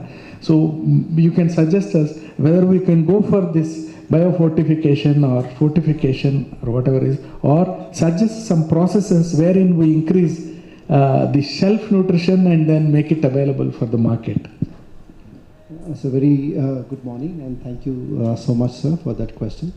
Once again, let me thank the ASSOCHAM for coming out for this event. Coming back to the question, let me just start with a little bit on Harvest Plus. Harvest Plus is a part of the International Agriculture Research Center, like ICRISAT. There are 50 international centers. And Harvest Plus is a program which started about 20 years back, 2 decades back, with an idea that is it really possible to increase the micronutrients of the staple food crops that people eat on a day-to-day basis. For example, it is rice, wheat, millets are large staple crops that we eat in India, approximately 150 to 200 grams per day, depending on urban, rural consumption. Other staple crops in Africa that we work is like sweet potatoes, maize, and beans that they eat on a day-to-day basis. Now, as we all know, that malnutrition numbers remain stubborn. It has not really improved in the last 70 years. Anemia, especially women and children, it has not come down from close to about 67–70% of the women suffer from anemia. Zinc deficiency, especially in children, is about 35 to 40%. The brains don't develop, stunted growth, and vitamin A deficiency. So the founding fathers of Harvest Plus, they thought that is it really possible to use crops that people eat on a day-to-day basis, like rice, wheat, millets, is it really possible to increase the micronutrient level? So it becomes an easy intervention because people eat on a day-to-day basis. So it started with an idea 20 years back, and now the crops are developed, the varieties available, farmers are growing. I was talking to Rajshekhar Garu that still the challenge is to take it to the market. Now coming back to Sir's question, fortification, biofortification. Fortification is something that you add at the processing stage. Wheat is there, grains are harvested, and during the processing you add fortificant. In biofortification, the seeds are nutritious. The seeds are with certain micronutrients. If it is zinc, if it is wheat, it's with higher zinc. If it is rice, with higher zinc. Bajra, pearl millet with higher iron level. And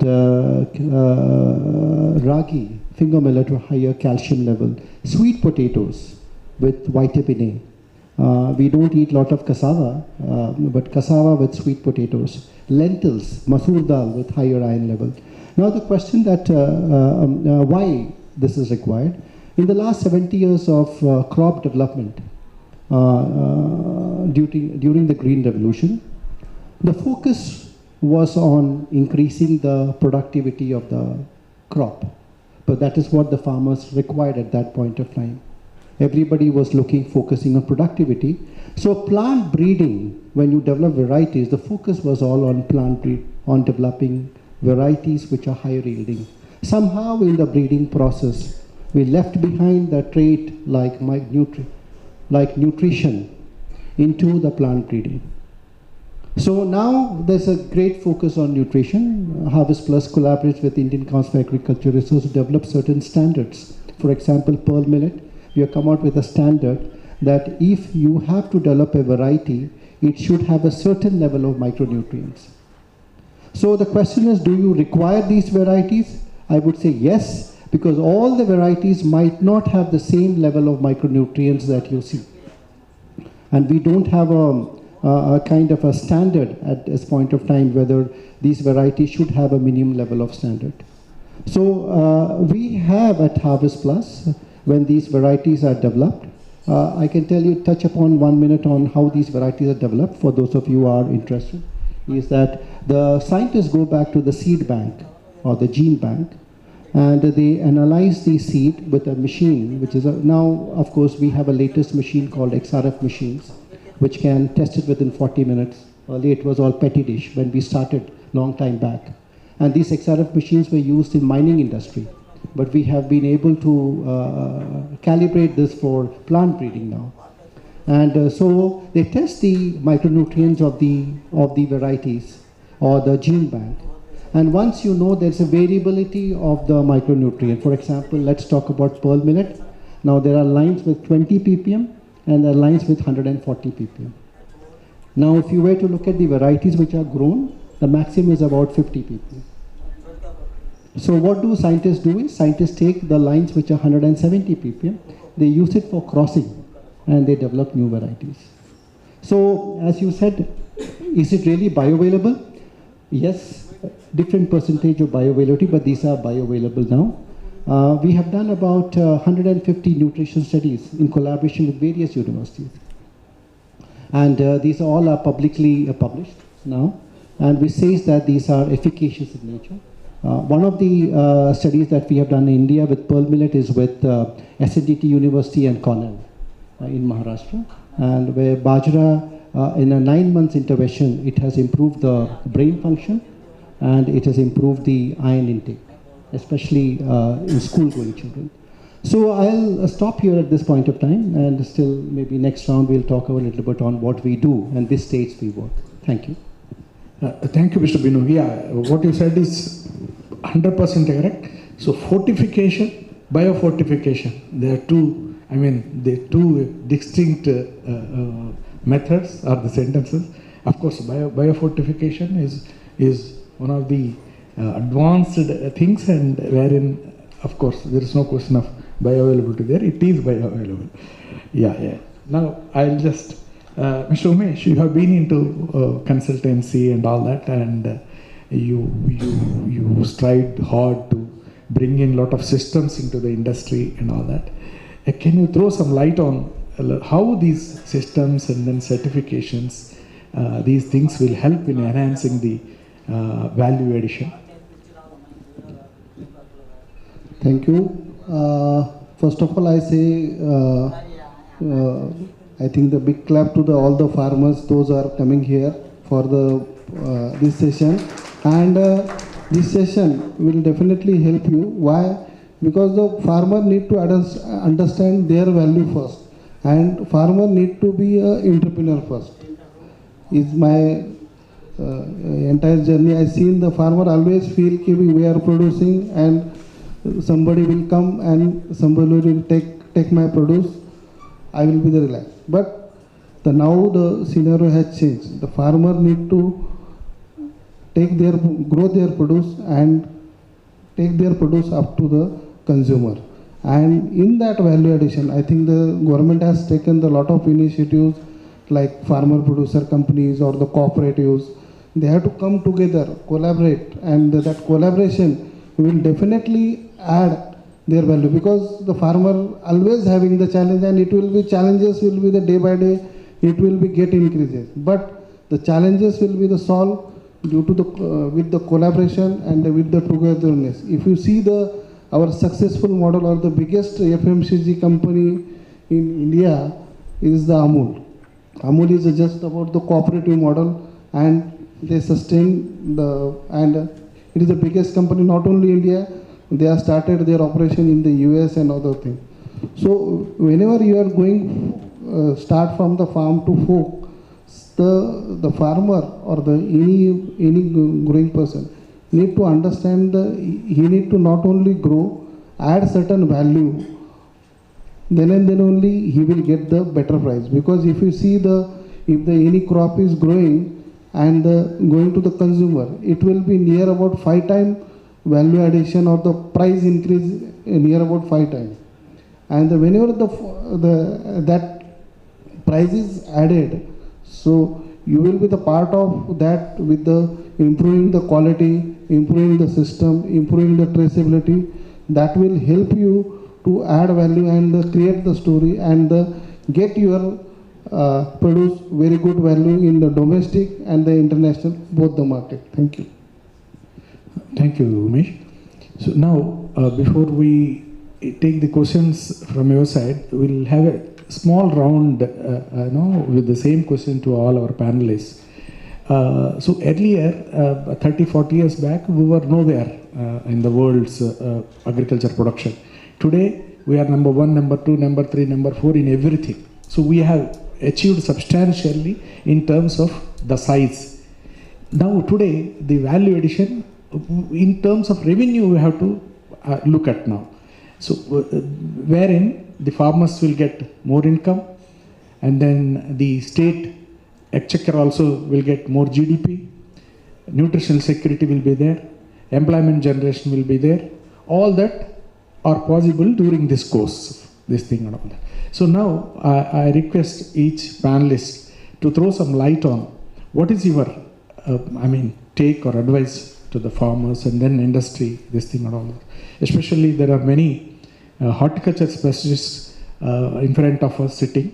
and they're also curious to know how this value addition and in fact, Vice Chancellor Garu Indaka, he was so curious about bringing in new systems into the university, which can be model for the whole state and the country, in fact. So please throw us some light on like how these value chains can be increased in your own perspective. Sir, can I start with you, Rashek Redgar?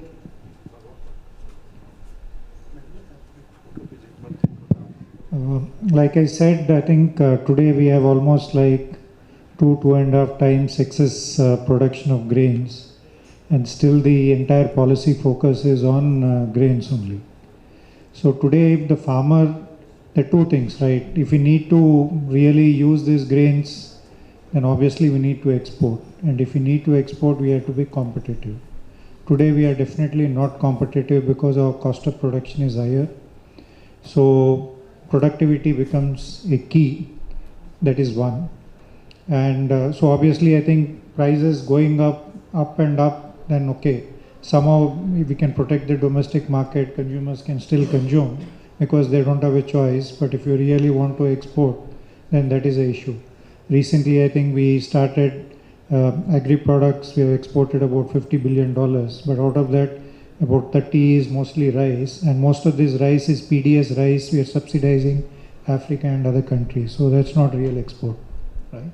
So I think one, productivity has to go up, and at a farmer level, if income has to go up, then I think basically they have to diversify their crops. They have to move from, at least partly from cereals to other horticulture crops. Today horticulture production is bigger than food grains production, but we only talk about food grains production. Milk is bigger than food grains production, but we still talk about food grains. So farmers have to necessarily diversify. Horticulture has to become part of their portfolio. Animal husbandry has to become part of their portfolio, because as incomes rise, protein consumption is going up, and people, that's where the demand is, and farmers have to adopt. And third, fourth, of course, agriculture is very politically loaded. Any government, it's difficult to change things, but I think we have to figure out a way to create a safety net. At the same time, free up this entire trading, production, processing, etc. without restrictions. Because even as a value chain player, we find it very difficult because there are so many regulations at every level, state government, central government level. It requires a lot of courage to do procurement from farmer and doing the entire value chain. That's why I think most large companies avoid doing it. So I think these are some of the, one is at the farmer level, they have to diversify and adopt to improve their overall income levels. Second, as a country and as also as farmers, we have to work on improving productivity. And third is, once we do this and we open the export markets, then a lot of things will happen. Yeah. And fourth is look at new trends, more protein or value-added crops, where I think farmers, consumers are willing to pay a higher price, whether it is organic, natural or biofortified, these are the things. Thank you. Yeah, thank you, sir. Yeah, as you said, it has to be market-driven, and it has to go from the market to the farmer. So practices, productivity, and the trends are the most important things, as you mentioned. Santosh Garu, can you? So I have a point of view on where the intervention has to be. I think asking the farmer to do it is too much of a ask, because if he could do it, he would have done it long back. So I feel that as policy makers, or people who can influence policy, we have a role to play in terms of thinking how this can be done through some interventions. Okay? So I'm trying to just link it with what we discussed earlier about the dairy industry. Now, how does the dairy industry grow? If you want to really get that 1 lakh liter or 1 million liters of milk production to happen here, just by wishing it, it will not happen, because the farmer is not doing it because there is no way they can sell the surplus today. So the only way you can do it is by through intervention to take proactive step in putting the capacity and then developing the catchment to produce milk so that the milk flows into it.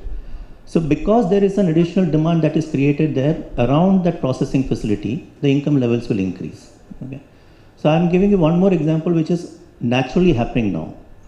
You know that the ethanol production is going up in India because of the policy intervention of blending. So there are hundreds of these units coming up across the country, because of which there is a demand for maize that has been created in that catchment. So every unit that comes up tries to develop that catchment for maize. So there is a shift probably happening from paddy or wheat to maize, because maize is a little better revenue generating and it's giving a steady market. And because of which, even though it is within a grains, there is an improvement in the income for the farmer.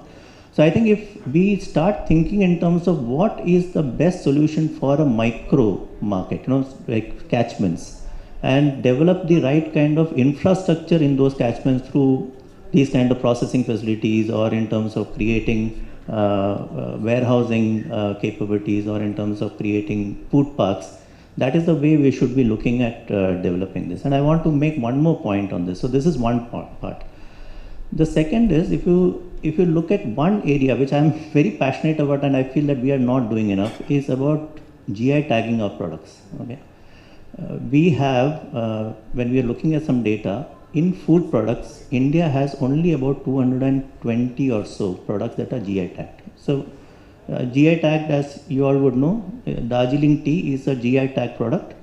The tea comes from Darjeeling, and no other tea that is coming from other places cannot call themselves as Darjeeling tea.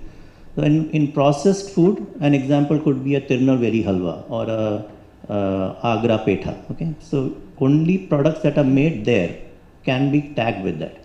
So what happens because of that? Because you are tagged geographically, the farmers in that location get a benefit, because if the demand is created for Agra petha, it has to only be made in Agra, and the farmers who are making those products will, or anybody who is in that processing, will get the benefit. Now compare India's 200 with China. 10,000 products, 10,000 food products alone are GI tagged. Okay, so there is a huge opportunity. In fact, we were doing some listing, and some of that is there in the report. You can download it through ASSOCHAM, the link that ASSOCHAM will share. There are many products that you can identify in Telangana itself at a district level or at micro market level, which can be GI tagged, and then you promote those products through some platform to make sure that the product goes out of that region for consumption, because of the better benefits that they are having, because they are having that additional benefit, and that's the reason why they are popular in that particular region. And it's important that that is taken out and marketed. So I feel these are the two interventions that can be taken through some policy interventions, which will help the state as well as the country. Yeah. Nicely said, Mr. Santosh. Yes, of course, government is doing its best to give incentives and all that in the form of interest subventions, grants and all that. And today, lakhs of crores are being given for developing the common infrastructures in the country. Yeah, as you said, of course, still we are lacking behind. The many countries, developed countries, or some developing countries also, investing at least 5 to 6% of their GDP on the common infrastructure. We are at 0.5 to 1%. Not even, we haven't reached even 1%. So I think there's a long way to go, and with that, I think probably many people will get benefited. Sir, Mr. Benu. I'd just like to share my first 10 years. I had an opportunity to work in China, and we had a sourcing base in China. And if you happen to go to the northeast of China, that's bordering the North Korea, about 8 months is under ice. It's about -20 to -40 degrees. The first time I went, and we were having a lunch, and after the lunch they served us watermelon. So coming from India, watermelon means that it's only available in summer. So I asked the gentleman that, where do you get watermelon? Do you import it from Hong Kong? He said, no sir, I'll take you tomorrow. So he took me to this place where they grow. It's a simple bamboo greenhouse where they grow watermelon and green vegetables. So how do we bring in technology that affordable to the farmers? The second point is learning from China is that every last drop of food is processed. There is no national brand, there is a local brand, community brand, where they're able to process food, whether it is vegetables, whether it's grain, or whatever it is. So how do we focus on processing? We still are very poor in processing food. The third point is that they have a very good advisory system. That the farmer exactly knows what to put in the next season, what is the demand, and most of the farmers are connected to some part of the supply chain. So they know exactly if they grow 1 acre of any crop, what is the benefit they will have at the end of the harvest, because they exactly know the price what they get after the harvest. So this is very important for an Indian farmer. Most of the farmers are not connected to any value chain. If you go to Vietnam, if you go to Cambodia, the rice farmers, I would say 80% of the farmers are connected to some kind of a supply chain.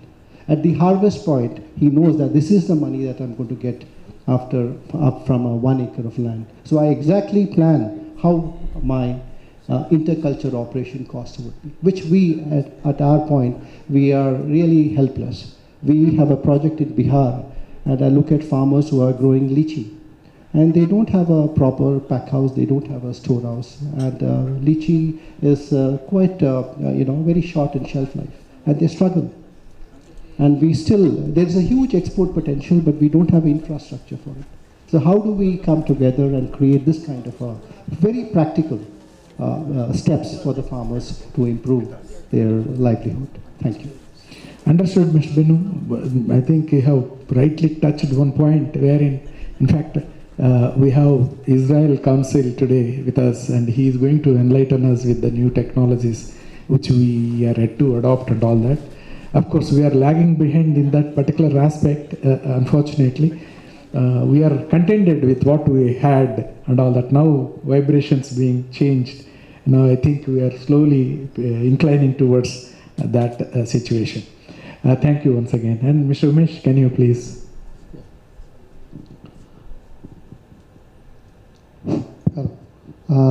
I just tell about the story of the Maharashtra of the fruits and vegetable, how the Maharashtra has grown, and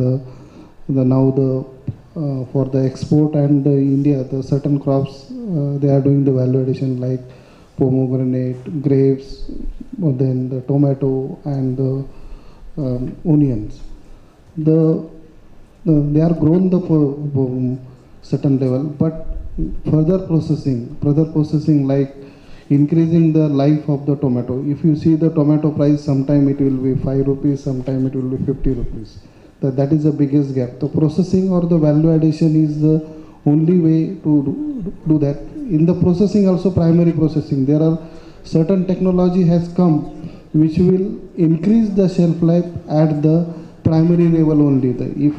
There are certain technologies come where the ripening gets stopped, and you can stop the ripening of the tomato, and after washing you can use. So, and even the irradiation, there are now the Government of India and Ministry of Food Processing has planning to put up the near about 50 to 20 irradiation unit in the whole India, and the Maharashtra is, I think, doing the 5 units specifically for the onion, grains also. If you treated the grains through the irradiation process, it will long life for the more than 2 years. So these are the value addition of the technology intervention is required, and definitely the fruits and vegetable having the definitely potential, because as we have the variety of the fruits growing in the India, and that is our beauty, and that can be export to the all the countries. Thank you. Yeah, I think Maharashtra is one of the states which have picked up so wisely and widely also. Of course, we have to follow Maharashtra. They are the people who has utilized, the grants also to the maximum extent. So we have to do. Since we are going behind, we are open to take a couple of questions if they are there. Or you can meet us Thank you. Yeah. Thank you, sir. Please. Question. Please go ahead.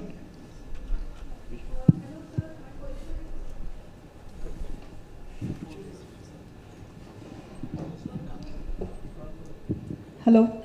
Yeah, good morning, sir. My question is regarding GI tag and how can we incorporate GI tag with milk production specifically for Telangana, because as we saw that there is a gap of some lakh liter, like 8 to 10 lakh liters in Telangana, and if we focus on more milk production, but how can we correlate it to GI tag, because we're supposed to make some products out of it, and I would like to have your thoughts on that. I'll give you a broad principle about it, and we have to think about how it can be done specifically in dairy. GI tagging is about community ownership of that brand. Okay, that's what Biju was mentioning earlier about every community in China having a brand, which is probably the way the community branding is done over there. Now in milk, the challenge is that what is that uniqueness of that land, of that place, which can come in milk. That can only come if either you make a product which is unique to that market, or there is a breed which is only available in that particular region, because of which you can create a different kind of a product experience for the customer. If you don't have that different product experience, you won't be able to get any value out of it. It's just a GI tagging without having any value out of it. But that you have to think about. It requires definitely more thinking, and I'm sure agri universities and the dairy university and all will be able to come up with the ideas about it. Got it? You need to have a Hyderabadi biryani like product in milk. then only you can. Yeah, please go ahead. So thank you, sir. Thanks for the interesting session. I request Dr. Rangaraju to just give a moment, token of momentum to the panelists.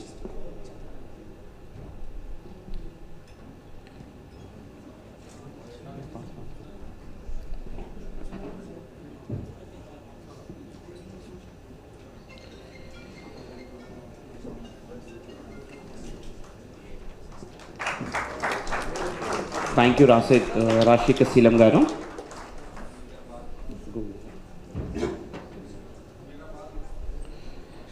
Thanks to Santosh ji.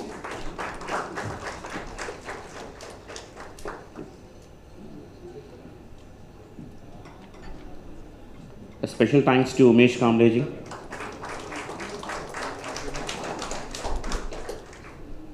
And thanks to Mr. Binu ji.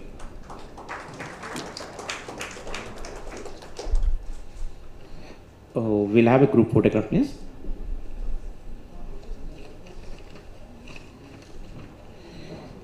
Session 2 would be a most interesting and global partnership thing. It would be the advancing the global partnership for agriculture development, facilitating cross-border agribusiness collaboration in India. So,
the session will be moderated by Mr. Santosh Sridhar, the Senior Partner for Avalon Consulting.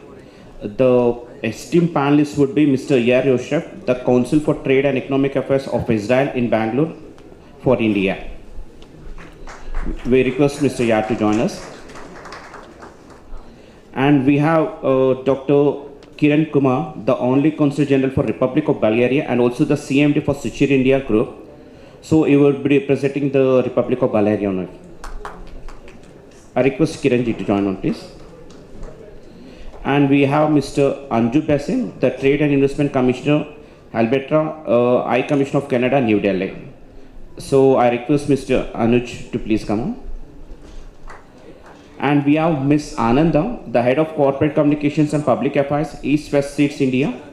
So she is representing from the East West States, India. Thank you.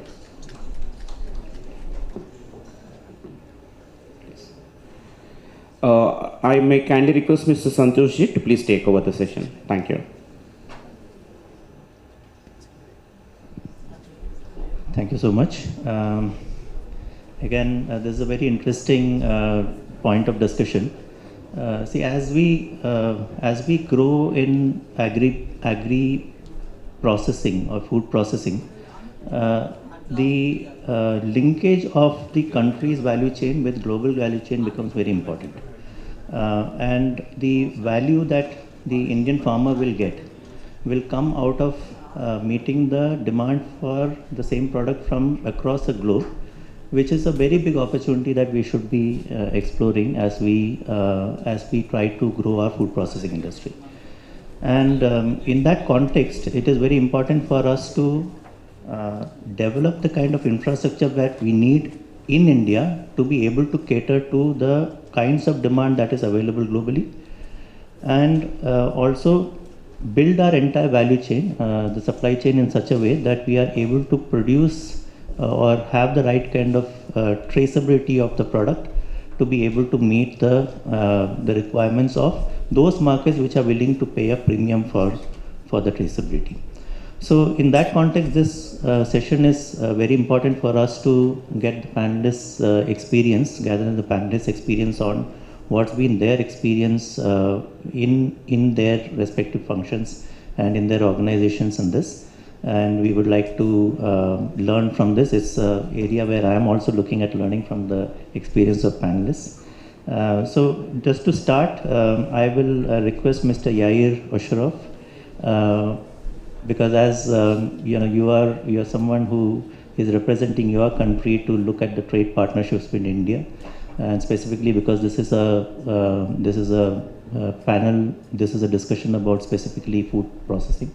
I'd be interested to know what is your perspective on this topic.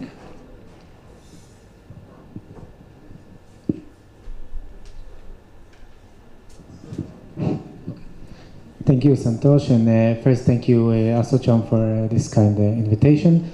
Thank you all the distinguished guests and colleagues who are here with me. I know it's you're probably already hungry, so let me start already with my talk. I'm going to talk about Donald J. Trump. I mentioned this name for two reasons. First, because whenever I say Trump, then it catches everyone's attention, and they say that it did the work here. But second, because what I really want to talk about is the economic nationalism Donald Trump represents, and that many other countries follow.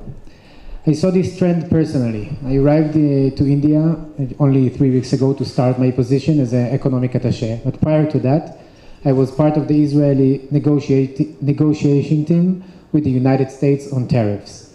Trade talks usually meant to open markets, but what I witnessed in the US, I saw more barriers, more restrictions, more protectionism, and less openness. Now, I fully understand the desire of self-reliance, and only in the 3 weeks I'm here in India, I already heard Bharat, Amanti Bharat, or I don't know how you say it right in Hindi, but the concept of self-reliance, I understand it. In agriculture especially, every country wants to secure its own food supply. India's program in these fields are ambitious and inspiring, but self-reliance cannot mean isolation. To truly advance and be self-reliant, you need both protection of local industry and openness to international cooperation cooperation, especially when it comes to technology.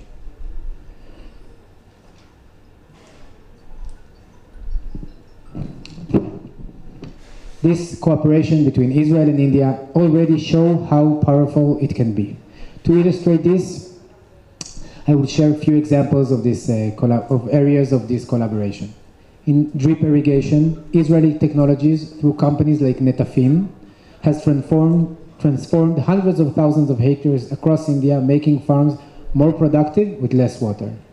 Netafim not only exports from Israel to India, but it even manufactures locally and works directly with governments and with farmers. Another important area of collaboration is the network of more than 20 centers of excellence in 13 states, including here in Telangana and south in Karnataka. These centers, built in the collaboration of Israel and India, train farmers in advanced technique of agricultural work. Every year, thousands of farmers benefit from them. And alongside this, Israel offers annual training programs for Indian students and farmers, both in India and in Israel, with hundreds more expected to take part in the coming 2 new years. We also see a collaboration through a joint innovation funds called I4F, which you might have heard of.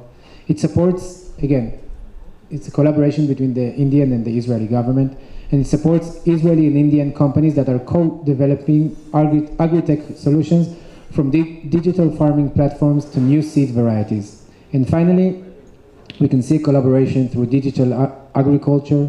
Israeli high-tech startups are working with Indian partners here in South India, but actually all across India, where drones and AI applications already help farmers monitor crop and detect problems early. Now, these examples, I think, are very impressive, but if we step back, we see that the overall trade in agriculture between India and Israel, this from the Israeli point of view, does not even place India as in one of the top 10 trade partners of Israel. Now compare this with the other main sector Israel is trading it, defense, okay? India is the third largest partner in defense, as both countries, as you know, share urgency in matters of national and of national security. So there's a big difference that you see between defense and agriculture, which is obvious. But when we look at agriculture, the urgency is no less real. Food security is just as critical as national security. Feeding our population sustainably is no less important than defending our borders. If shared security threats between India and Israel push us towards openness and partnership in defense, then shared food security challenges must push us towards openness and partnership in agriculture as well. So my message is quite simple. In a world that is closing itself off, agriculture must stay open. Across the globe, we need more collaboration, and it must be actively promoted by the government that I represent today, that create the right policies, by the private sector that need to invest and innovate, and by organizations like ASSOCHAM that brings partners together.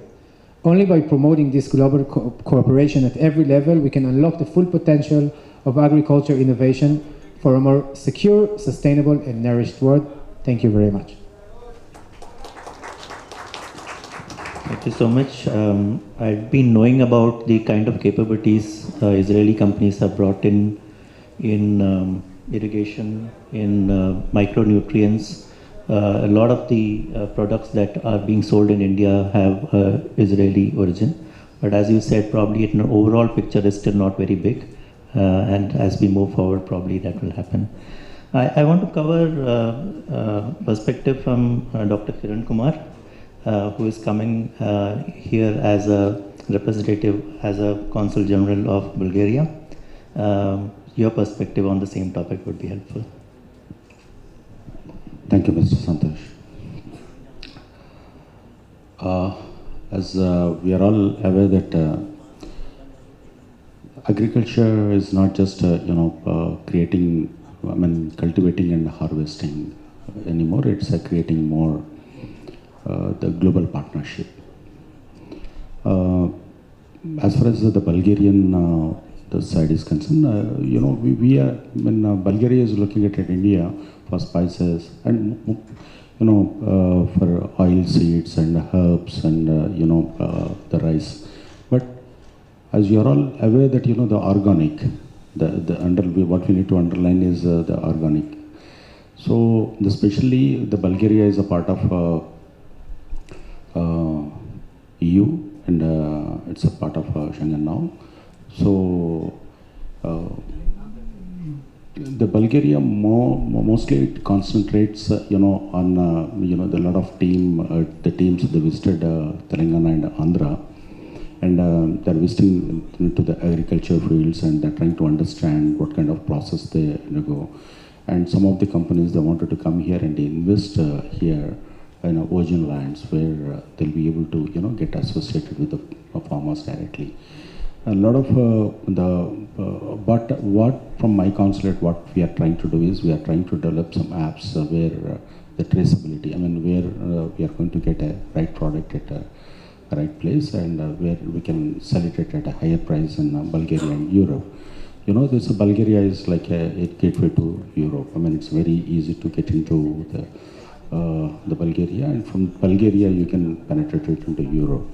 So the need of the hour is, we need to understand when we wanted to develop the global partnership in the agriculture sector, we need to understand what is that, organic way of cultivation. So then we have that skill. India got Indian economy. The main pillar of Indian economy is an agriculture, and it is, it is in our DNA.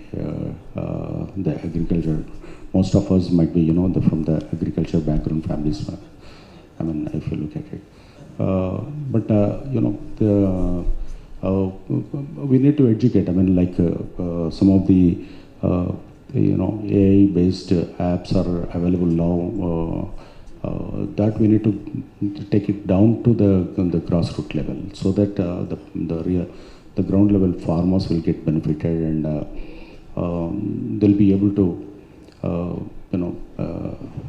sell their product across the globe. Thank you so much. It's interesting to know the way you're thinking about Bulgaria as a window into the EU. In fact, after Brexit happened, one of the major routes into EU, which used to happen through UK, because UK was for the world the English-speaking country in EU, through which a lot of trade was happening, that has stopped. So now we have the UK FTA that has happened, and I think the EU FTA is also in the making. So over a period of time, these kinds of relationships with specific countries within the EU will be very important for us to tap into that the market that is there in EU. And it's a very a market which is willing to pay a premium for organic and other traced the products that can be traced back to the farmers, and following the right kind of agriculture practices. So I'll want to hear from perspective from Canada on this, Mr. Ahmed Haseen. Thank you, Mr. Santosh. I'd like to start by thanking ASSOCHAM and my fellow panelists for this creating this platform. I represent the province of Alberta in South Asia, and I'll probably touch upon the broader Canadian context and then talk about the specific areas where the value proposition that the province of Alberta can provide. So broadly on the food security parameter, it is more than $1 billion relationship that Canada and India has primarily in the commodity space, which shows that there is a lot of potential to expand it into other areas around technology, food processing, etc. So, in terms of the key commodities Canada exports comprises pulses, lentils, kidney beans, chickpeas. Alberta in itself contributes about 30% of the overall export. A lot of import lately has happened out of India in the areas of around basmati rice, with the rising South Asian diaspora that we have in Canada. A lot of spices, organic foods that were talked about in the earlier sessions. So there's a lot of appetite on that as well. to bring in diversity from a Canadian context. Specifically, if I want to talk about the opportunity areas, it's has been touched upon by my colleague with the Israeli embassy. I mean, there is strong potential in the areas of agri-tech simply because water is a premium in India. So how can we have more focused technologies around that area to have to improve crop yields, precision farming, and these areas. Logistics is again a key area where the two countries can collaborate actively,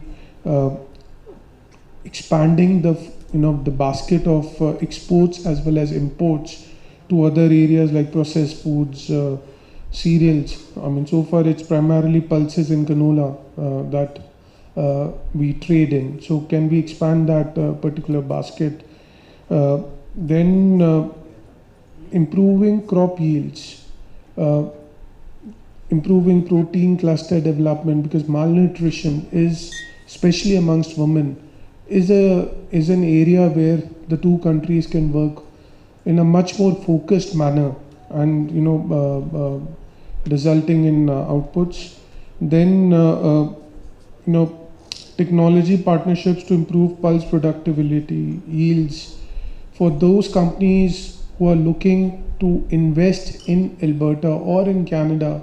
I mean, I can specifically talk about Alberta with abundant arable land, cool, stable climate, and year-round high-quality traceable food production. It's a very compelling value proposition from a destination standpoint that Alberta provides.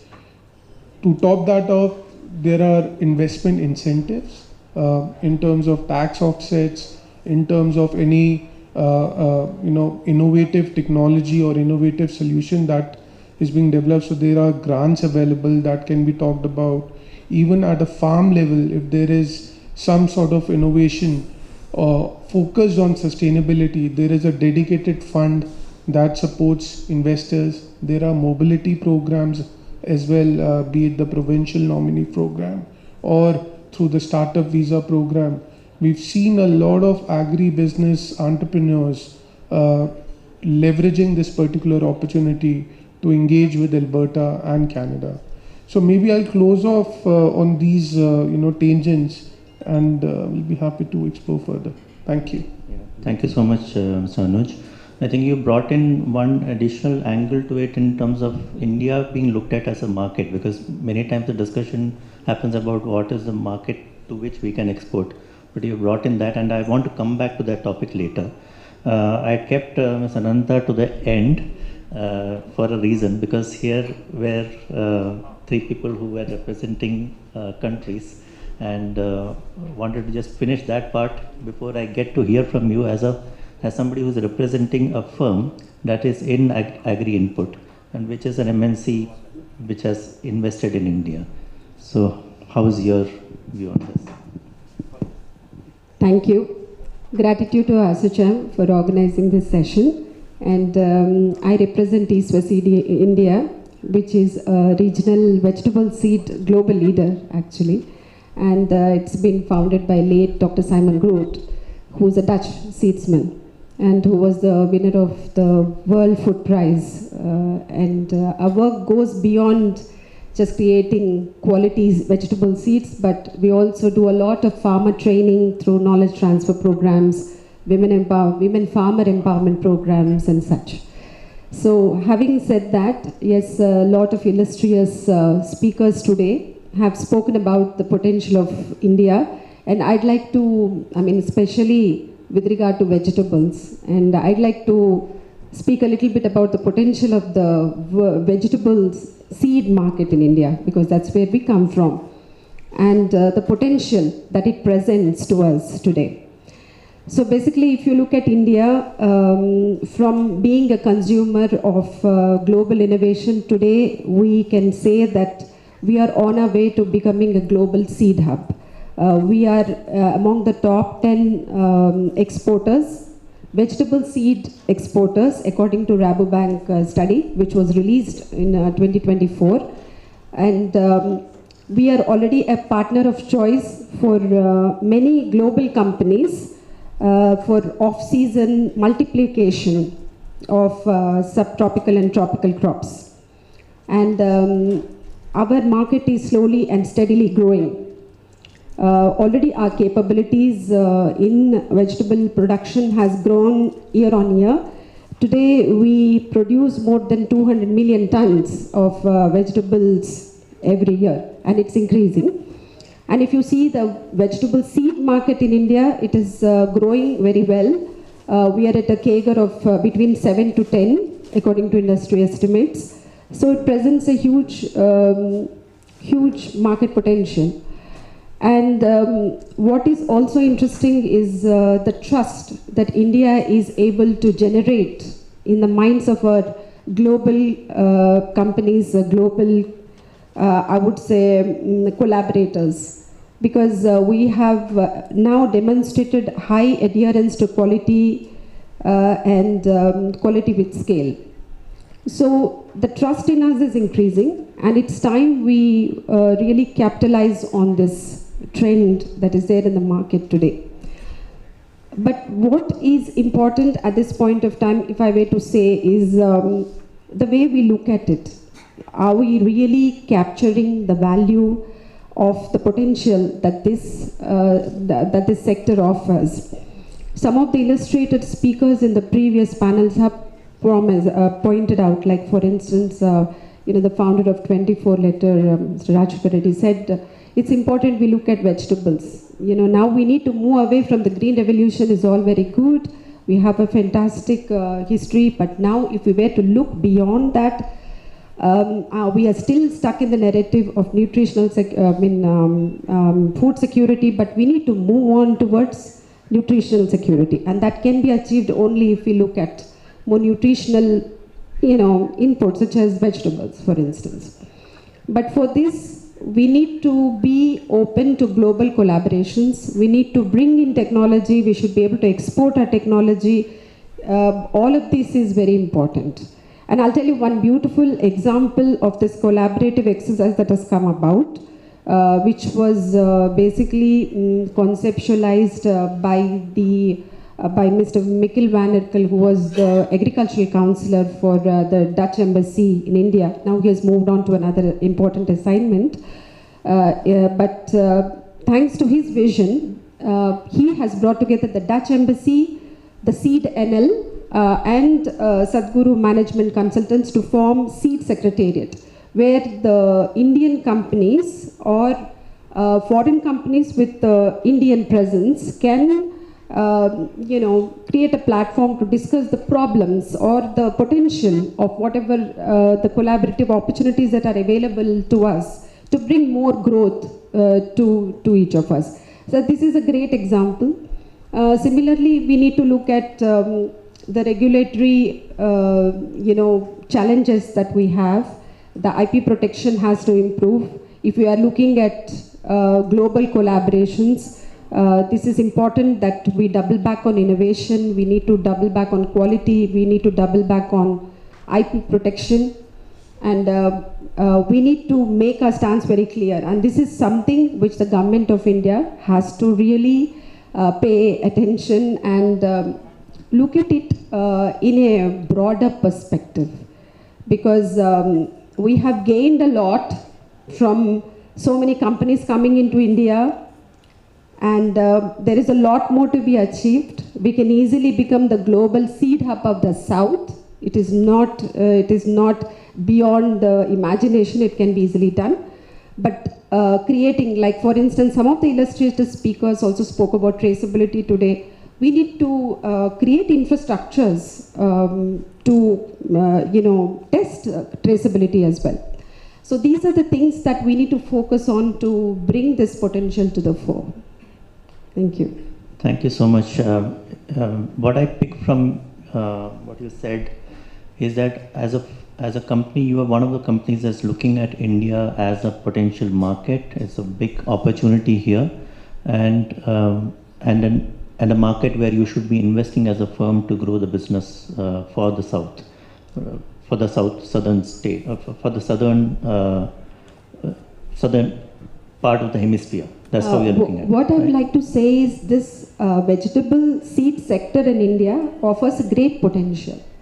And this is something which needs to be recognized by everybody, including the policymakers, including all of us as ambassadors for this industry. What do we need to do in order to forge global partnerships? You said we are talking about global here, but unless we set our own regulatory mechanisms in place, our IP protection in place, it won't be easy. Yeah. We are still locked down with a lot of issues, and that is reducing transparency. Yeah. So that's an interesting point that you made. As a firm that is looking at this as an important market, the IP protection and all becomes an important area where government need to work on to get more of such investments to come to India as well. So in fact, that brings me to a question that I would like to ask all of you, panelists again. So if you look at the global linkages with agribusiness or with food, there is possibility of exports from India. So markets that are looking Bulgaria into EU, looking at India as a source for a lot of food produce. Canada, for example, looking at India as a market, and also you mentioned about R&D collaboration and all, which is about sourcing talent in a way, in a way to promote some of the things that you would want to do. And Israel has already invested, Israeli companies have already invested in India. There's a lot more trade happening in other sectors like defense you mentioned, and there are possibility to do more with Israel. So that gives us, like, there is one set that is looking at India as a source for products. There's one set that is looking at India as a very big market, 1.4 billion population, and if there is a possibility of selling into the country, that becomes a great opportunity. And then you have firms that are looking at India as an investment opportunity to say that, okay, here's a huge market where investors could come in and invest, and the investors could get much better returns on investment and grow globally as well. So I want to know from the panelists, if there were one focus area for you, what would that be of these options? And if things were to be better for you, what would be that one thing which you would want? Like you mentioned the IP part. I would like to hear from the others as well as to what is that one initiative that government should take for easing your doing business with India in whichever area you're looking at. I would open it to anyone who would want to pick it up because it's a new question that's come up. Would you like to? Okay, so first of all, with regard to imports, actually the Israeli market are looking for and Israeli retailers want to import from India. Unfortunately, we are the size of, we're, I think less than, the population in Israel is less than Hyderabad. So unfortunately, we don't really interest the Indian exporters. So what I would want to achieve is that so far Israeli companies had quite good relations with big corporations in India like Tata Coffee and others. We do want to get to the mid-level, to the SMEs, and of course eventually to the local private farmer. It's been difficult, and obviously it would be harder time for the local farmer to invest in technology and to invest now in learning new techniques. But we want to somehow make this, to have this bridge from that the technology will trickle down and not only to the big corporations, but also to the villages themselves. That's a very nice question. So one part of it, me says the commercial side. So then we have, big players like McCain and Tim Hortons that have made pretty decent inroads. But from an impact perspective, I think that improving, developing a protein cluster to address the issue of malnutrition, which is fairly prevalent, and on one of the earlier panels it was talked about not only women, children. Can there be an ecosystem wherein the best practices could be shared and then we look at creating this impact on improving the livelihood of the citizens of both the countries.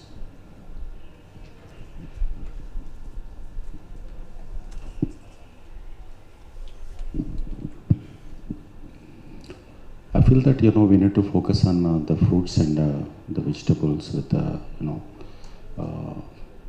as they rightly quoted about the take care of the malnutrition and the protein. Even for the Africa and other countries, they are really suffering with the protein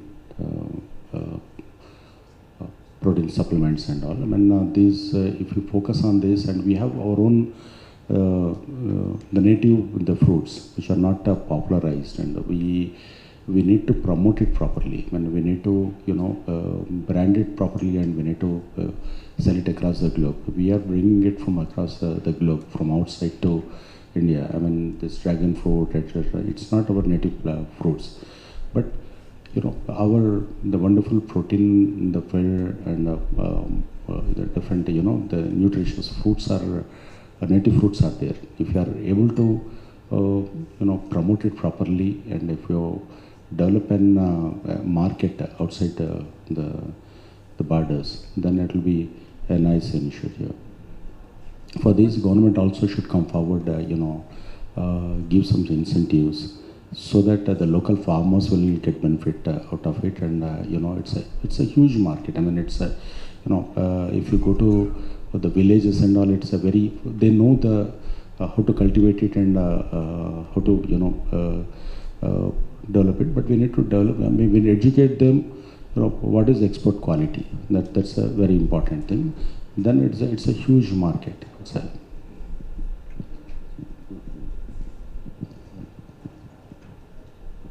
Exactly, just as Mr. Kiran Kumar said. In fact, I wanted to stress on that. Our smallholder farmers they are not export ready. They are not having any awareness how to export to different markets. There is so much potential, but there has to be a very well-planned awareness strategy on what are the do's and don'ts. For instance, just in the July last week, we had a vegetable seed conference in New Delhi, and where we had the bureaucrats who had just attended this session. And after a lot of debate, they said, all right, you give us a set of export countries you want to focus on, and we'll help you draft whatever the approvals required if you were to export to these countries. So there has to be a well-planned strategy to impart this awareness to our smallholder farmers. But that is the one which presents the max, because so many mangoes will go and come back, shrimps will go and come back, and this will be the reality, and they don't know what to do. They don't know how to approach these problems that they are facing. So this is one aspect. And the second thing is the traceability aspect of it. If we don't create the infrastructure to test the traceability, where are we bringing the entire product life cycle, whatever the agriculture products that we have, we will not be able to get credibility in the global market. So this is something which all of us should push for as ambassadors for this industry. And of course, the third thing is the regulatory reform. I'm repeating myself, but at the cost of doing that, I would say that when we have, we have the BDA, access to benefit sharing, all of these are there, but it should not slow down the process of innovation for either Indian companies or the other companies which are there in India. So these are the key things which we need to focus on. So interesting, Mr. Nanda and Dr. Kiran Kumar spoke about the same point. I want to give an example of how kiwi fruit, for example, a decade back it was hardly any popular in India, but today it is sold in small thalas, right? It's gone into the households, and it's the initiative of one country, one company. It's a collective called Zespri that actually did all the groundwork in terms of popularizing that fruit in India, and today is available everywhere. Can we do this for our products which are unique to us? And in this market, for example, today there's so much of Thai guava is that coming into India. Guava was supposed to be the lowest cost fruit, and is today become a export food. So I think it's a very good point that we need to think about how it can be a private initiative or a collective initiative, for example, a cooperative coming in, or a government's initiative to make sure that this kind of popularization of the product happens, because what basically that does is that it increases the demand, and that helps us to get better realization for the product. Now we have a lot of points that have come up here. Before I open it to the audience, I want to just check if there is any point that you would like to add which probably has not come in the discussions or was not asked before we ask the audience for questions. Anything from the panelists? So just one quick thing, specifically from a Canadian context, we've talked about what areas, how there are various tools that are available. It's a known fact that there are trade missions, there are research collaborations. However, if it is more focused investment related interest, there are agencies that are looking at setting up or smoothing the entire conceptualization to setting a process. So please do connect with us on that if needed. We have the Trade Commissioner Service, our federal colleagues who have an office here in Hyderabad, ably led by Mr. Vikram Jain. He's a Trade Commissioner. So all I'm trying to say is that there are various tools that are available to access and benefit from this particular opportunity, and they are all available free of cost. That's it. Thank you.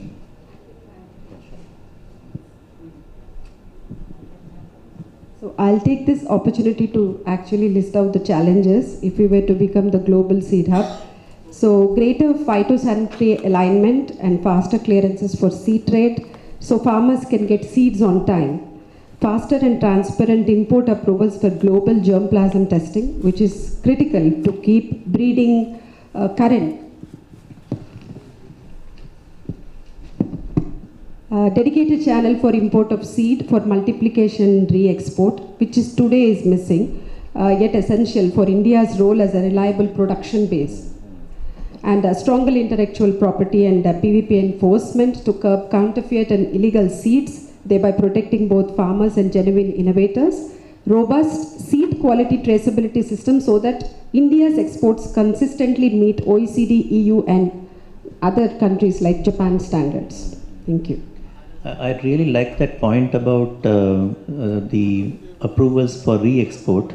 It's almost like creating an SEZ for seed production, right? So you don't bother too much about getting domestic approvals because it's not meant for domestic, because that's a big hurdle everywhere. Wherever you go with seeds, it becomes a big challenge for you to get that approval. You have to go through the process of growing there, getting the showing that the product is growing, there are no other issues and all that thing. But if it is for re-export, why not? So one could think about how to push that in the among the policymakers.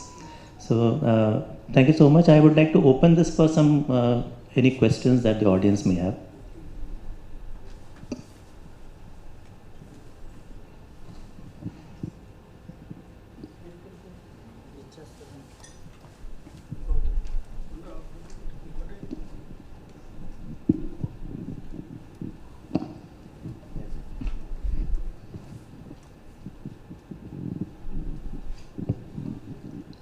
Good morning, all of you. We were discussing with all fruits and vegetables. Rightly, madam, I agree with you because of government can support the grassroots level farming community because of seeds is the most important product in the. Actually, the natural foods also available in our Telangana. Custard apple is the most rich fruit in our area. That is no processing unit, no marketing, no sales. The Telangana is a very rich quantity of the custard apple in Shadinagar and our areas also. Mangoes also, that the berries and but government take initiation to establish the infrastructure for the processing units and other supporting units. Because of I'm always thinking I am a grassroots level NGO, Eco Club Paryavarana Parishana Samstha in Mahbubnagar. We are working with the farmers, more than 5,000 farmers in our district, Telangana, Mahbubnagar, since 25 years. But because of still it is lacking of behind the struggling of the improve of the farming community, but doubling of income and also sorts. But request all the panels to laptop to land should be required for this. So many processing, so many systems developing in laptops only. But it come down to the land level to the required, sir. Thank you for it. Did you have a question or just had a comment? But the government policies to come down to the infrastructure development at the grassroots level, all the available fruits and vegetables and everything, cropping pattern also, sir. Okay,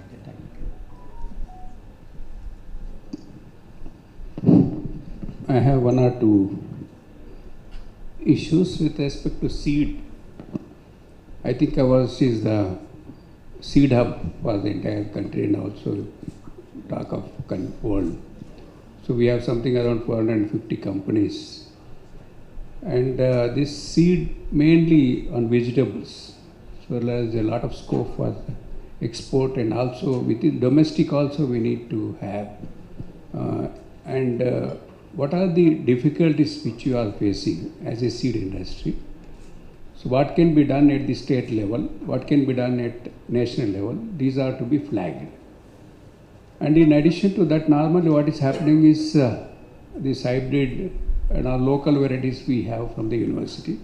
Those are to be promoted because in some countries there is a lot of demand for state varieties instead of hybrids. So the state varieties are available with the public institutions. So actually nowhere the public institutions are involved, particularly universities and ICR institutes are not involved, actively involved in the seed production and also seed collaboration with the companies. So this needs to be looked at, and Israel, I think we are at least practicing most of the best management practices in horticulture compared to the agriculture, whether it is fruits or vegetables.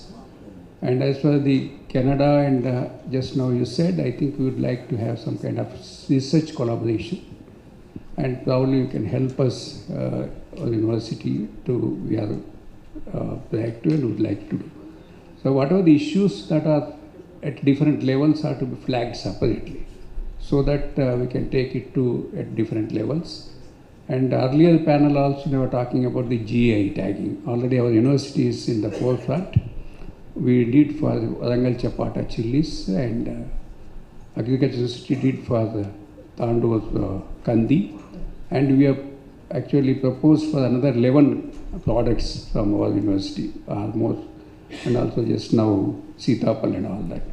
So this way we can actually, and creation of a lot of awareness that is actually missing.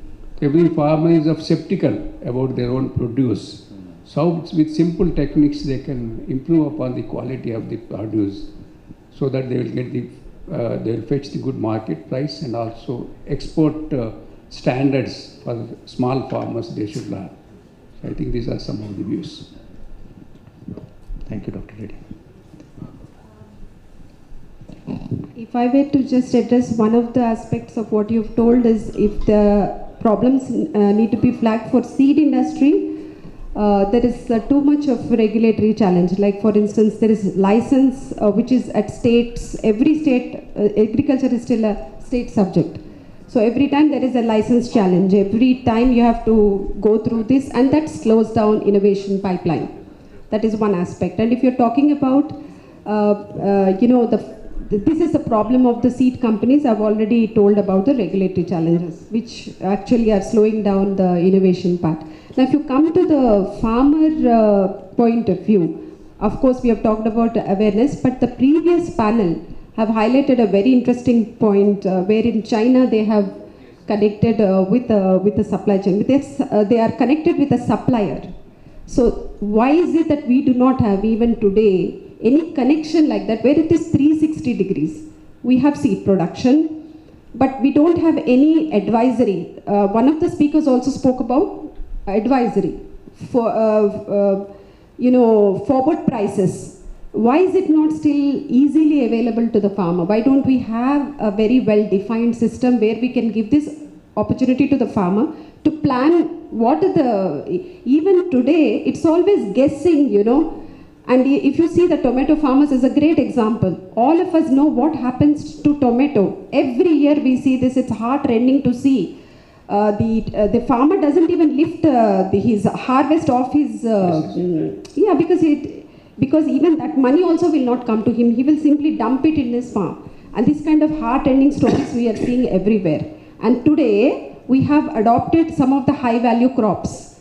We are doing very well. We are one of the exporters. But if we don't work at the back end and create that infrastructure to support the farmer, so this will not work very well. So that is something which we need to do. Work on a 360 degrees where we can bring this produce and help him to plan his schedule, especially with the climate change. This is happening more and more. Last year was terrible. All of us experienced this. The seasons have moved. We don't know when it's going to hit us. It's already happening. So this is something which all of us need to be aware of. So this kind of planning has to be done collaboratively. Now I'm not saying only government does it, but why don't we as private partners do it? Why don't we collaborate with the governments? You have talked about very important aspect, partnership, like a PVP, PPP is what I mean, where we can all work together, create a model which can become an example for the others. We are very open at East West Seed India to experiment anything. I'd like to say this and I wanted to add this. One thing I would like to add, actually, earlier speakers about China, you know? So all those things are there in India. It's not that they are not available. They are working in different places, isolation. We have to bring them into a chain so that entire system should work. Agro-advisory system we have, market intelligence we have, but how to break the nexus, this marketing nexus. So that we are working on that. And really, if you just cut down 1 or 2 intermediaries in vegetable market, I think farmers will be very happy. So those things are to be looked at from the point of view of the government. Government actually should look at. Intervention is really required. How to cut that one? Even you see, just surrounding Hyderabad, there is a market, Vanti Mamidi. There is a lot of nexus. Though it is a very small market, one fellow will come and he will not purchase. That fellow should come and purchase this particular product. There are so many issues. These issues can be sorted out if there is a political will. All right, thank you so much. So this was a very helpful and useful session for me. I learned a lot in this, and I hope all of you also have. For me, one of the key takeaways is that, see, there's representation from 3 countries here, and there's so many things that you are all trying to do. And I'm sure there's so many more out there who are also trying to plug in with the same ecosystem. It's a bit scattered in some way, you know, the initiatives that are there, and probably organizations like ASSOCHAM can become a platform where this kind of information can be disseminated, and also support firms like East West to make their point, because when they go individually, it's probably not possible for them to influence, but through a panel like or a platform like ASSOCHAM, it's possible for us to make these points. So with that, I would like to conclude this and hand it over to ASSOCHAM. Thanks, Santoshji. The points are well noted. We'll try to make it, and we'll try to include some of the key recommendations accordingly, and see that all are well connected and well collaborated with us. And thanks for the same. And we have really the extreme and the excellent platform for the excellent platform with ASSOCHAM working with you, and the session was well moderated and well played accordingly. May I request Rambabu Garu to just share a token of appreciation, a memento to all the panelists.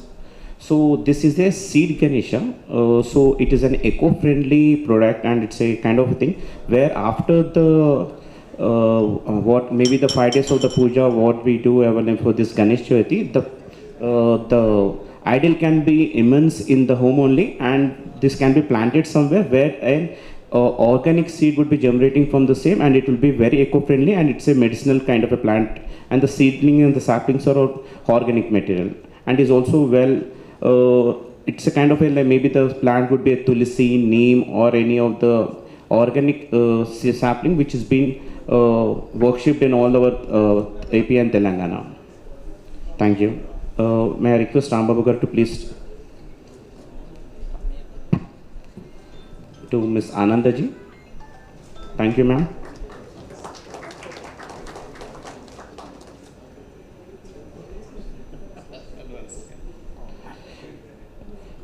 to Mr. Anuj Pesin, Mr. Hoya, yeah. Say a token of appreciation from our end, sir. And to Santoshi.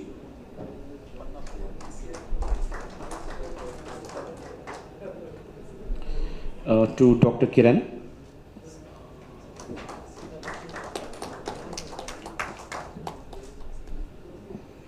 To Mr. Anuj.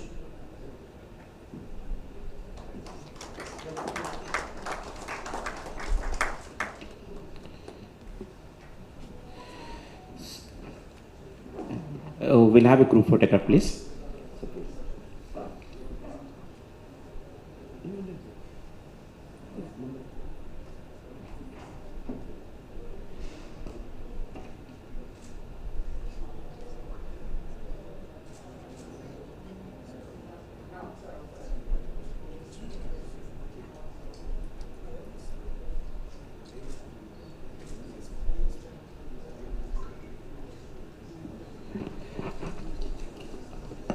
Thank you, and a kind request to all the delegates. So we'll just break for lunch, but after the lunch we have an extremely excellent and interesting session on the banking sector. So the session 3 would be focusing on the technology and finance. It catalysts for the growth in food industry, digitalization, smart tech, cold chains, innovation, finance and mechanism. So we have the excellent speakers from the SBI, NABARD, Mulkulur Cooperative, and also the session would be moderated by the Mr. Gopinath to take it more further interesting on this. So, and also we have a special plenary from the CGM, the Chief General Manager of NABARD in the second half. So because of his absence in the morning session, he wanted to join in the second half and he wanted to interact with all. And it will be an interesting and more better thing to interact with the CGM NABARD and to just discuss the points and to share your feedback and take the inputs from everybody. So thanks to all, and we'll break for the lunch and join in accordingly. Thank you.